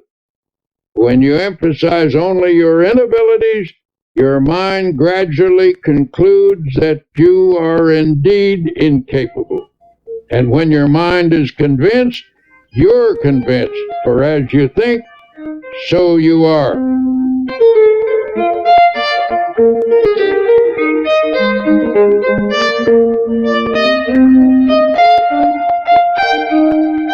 Armed with a new attitude, now take another look at that obstacle that's been bothering you. You will find that it isn't so formidable as you thought. Say to yourself, the rough is only mental. I think victory, I get victory. Remember that formula. Write it on a piece of paper, put it in your wallet, stick it over the kitchen sink, put it on your dressing table and on your desk. Keep looking at it until its truth permeates your whole mental attitude, until it becomes a positive obsession. I can do all things through Christ who strengthens me. What may seem to be a difficult proposition is hard or easy depending upon how we think about it. Some of America's greatest thinkers tackled this question of attitude, and each came to the same conclusion. Ralph Waldo Emerson believed that the human personality can be touched with divine power, and through this channel, greatness is released. William James pointed out that the most important factor in any undertaking is one's belief about it. And Henry David Thoreau told us that the secret of achievement is to hold a picture of a successful outcome in mind. Over the years, I've frequently received letters from people who discovered just how practical the I don't believe in defeat approach can be. One man wrote to relate his father's story. My father was a traveling salesman, the letter began. Every year he changed the line of goods he would sell and tell my mother that this was the last change. He always said that next year our problems would be over and we would be on Easy Street. But Easy Street never happened, and my father was always tense, always afraid of himself, always whistling in the dark. Then one day a fellow salesman gave Father a copy of a little 3-sentence prayer. He was told to repeat it just before calling on a customer. Father tried it, and the results were almost miraculous. He sold 85% of all the calls he made the first week, and every week after that the results were wonderful. Some weeks his percentage ran as high as 95, and Father had 16 weeks in which he sold every customer he called on. Father gave this prayer to several other salesmen, and in each case it brought astounding results. Here is the prayer. I believe I am always divinely guided. I believe I will always take the right turn in the road. I believe God will always make a way where there is no way. Obstacles exist, all right, but even if we don't dream them up, most of the time they're not really as difficult as they seem. It's your attitude that counts. Your attitude which gives obstacles their power or lack of power. To the degree that your attitude shifts from negative to positive, the ability to master your problems will come. You must believe that Almighty God has instilled in you the power to lift yourself out of the rough by keeping your eye firmly fixed on the source of your power. Affirm to yourself that through this power you can do anything you have to do. Believe that this power is taking the tension out of you, that His power is flowing through you. Believe this, and a sense of victory will come. There is one simple exercise to practice. Say out loud, "I don't believe in defeat. I don't believe in defeat." Continue to affirm that day and night until the idea completely dominates your subconscious. Eventually, you'll discover that the shortest path between you and your goal is a direct one, despite any obstacle in your way.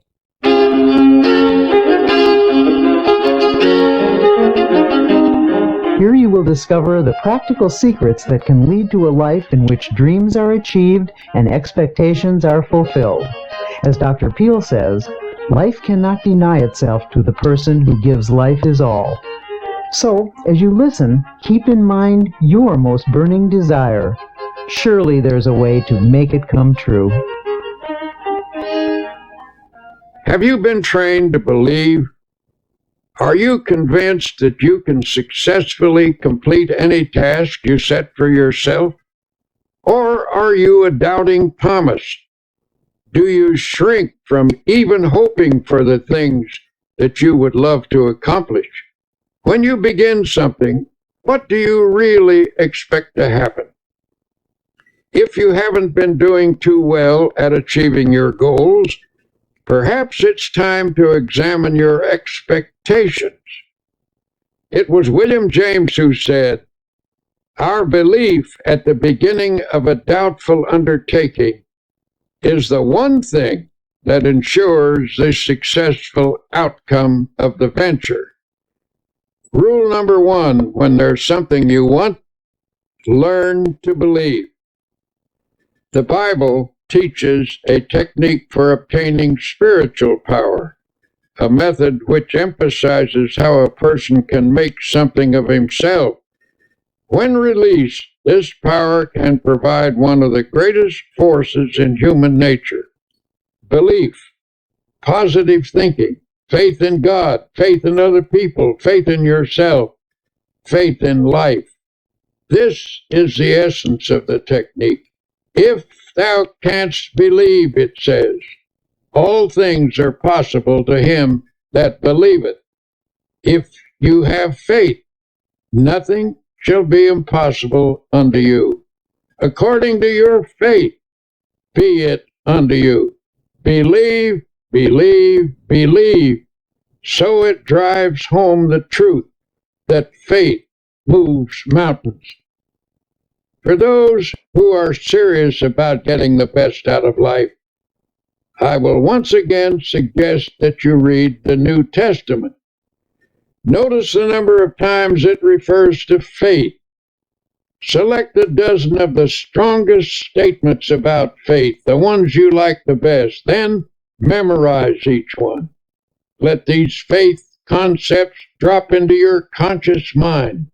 Say them over and over again, especially just before going to sleep at night.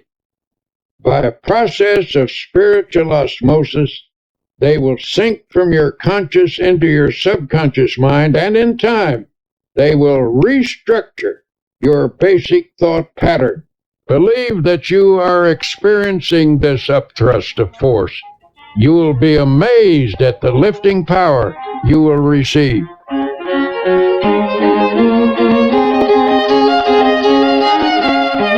Naturally, in this process of achieving the best, it is important to know where you want to go in life.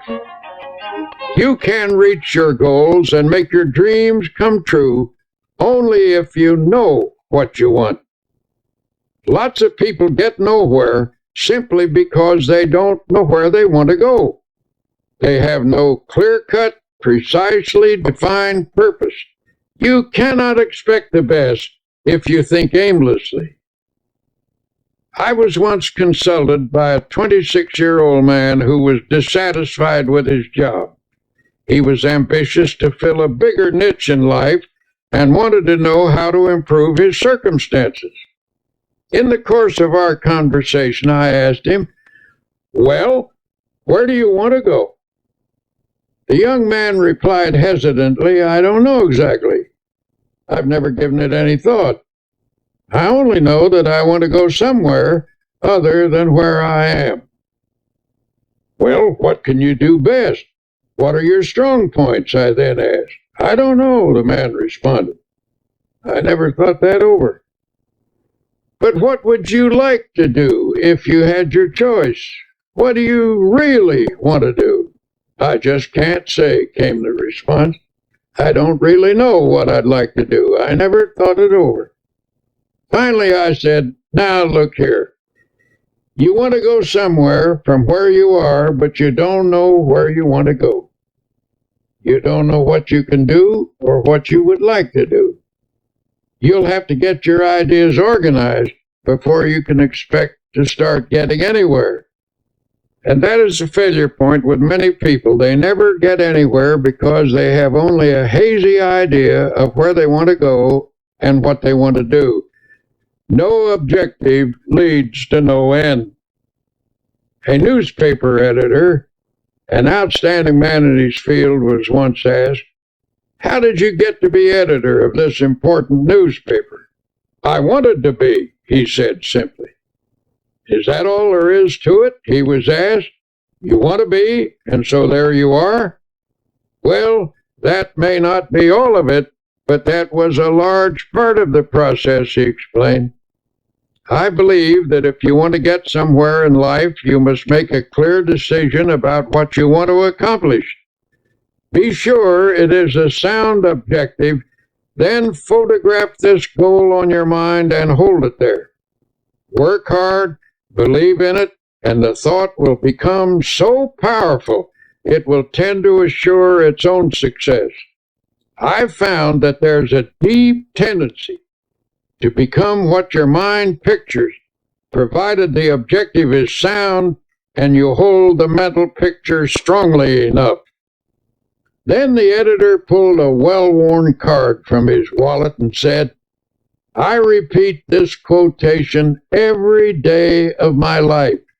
It has become my dominating thought. Here's what the card said.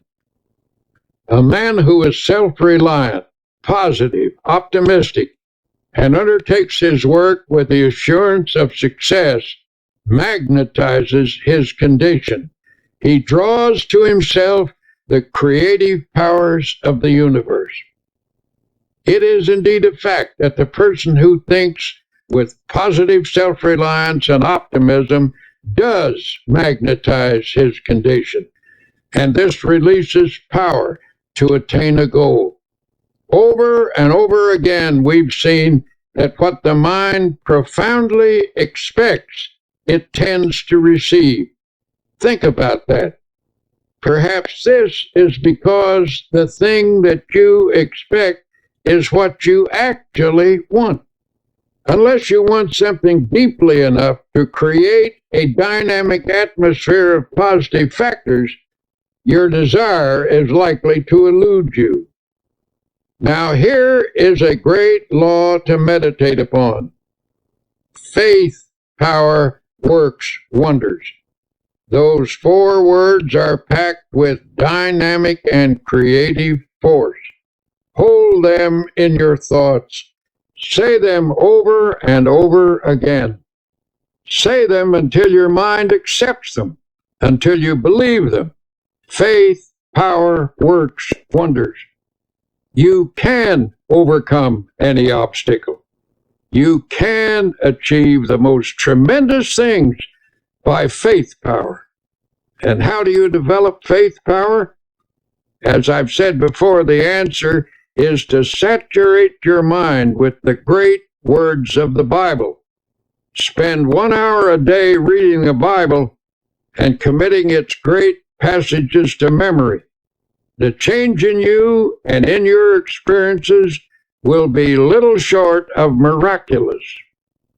Just one section of the Bible will accomplish this for you. Chapter 11 of Mark contains one of the greatest formulas in the book. It's this: have faith in God. For verily I say unto you, that whosoever shall say unto this mountain, be removed, and be thou cast into the sea, and shall not doubt in his heart, but shall believe that those things which he saith shall come to pass, he shall have whatsoever he saith. Now, why does this passage use the word heart? Because it means that you are not to allow doubt into your subconscious, into the inner essence of you.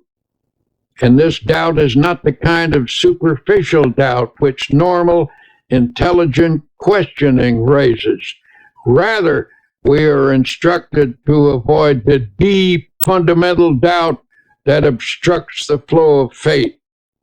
Another interesting thing to note about this passage is that we are told, ye shall say to this mountain. The reason great things don't happen to some people is because they aren't specific enough in their application of faith power. In other words, don't address your efforts to the entire mountain range of all your difficulties. Attack one problem at a time. Be specific. If there's something you want, what is the best way to go about getting it? In the first place, ask yourself, should I want it? Test the question very honestly in prayer to be sure you should want it and whether you should have it. If you can answer that question in the affirmative, then ask God for it and don't be backward in asking Him. And if God, having more insight, believes that you shouldn't have it, you needn't worry, He won't give it to you. But if it is a right thing, ask Him for it specifically. And when you ask, do not allow doubt in your mind.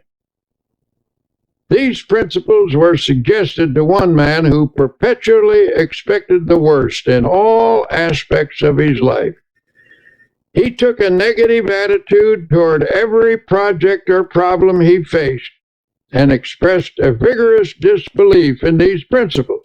In fact, he offered to conduct a test to prove them wrong. Since he was an honest man, he tried them faithfully and even kept a scorecard. After 6 months, he reported that 85% of his problems had turned out satisfactorily. I am now convinced, he said, although I wouldn't have believed it possible.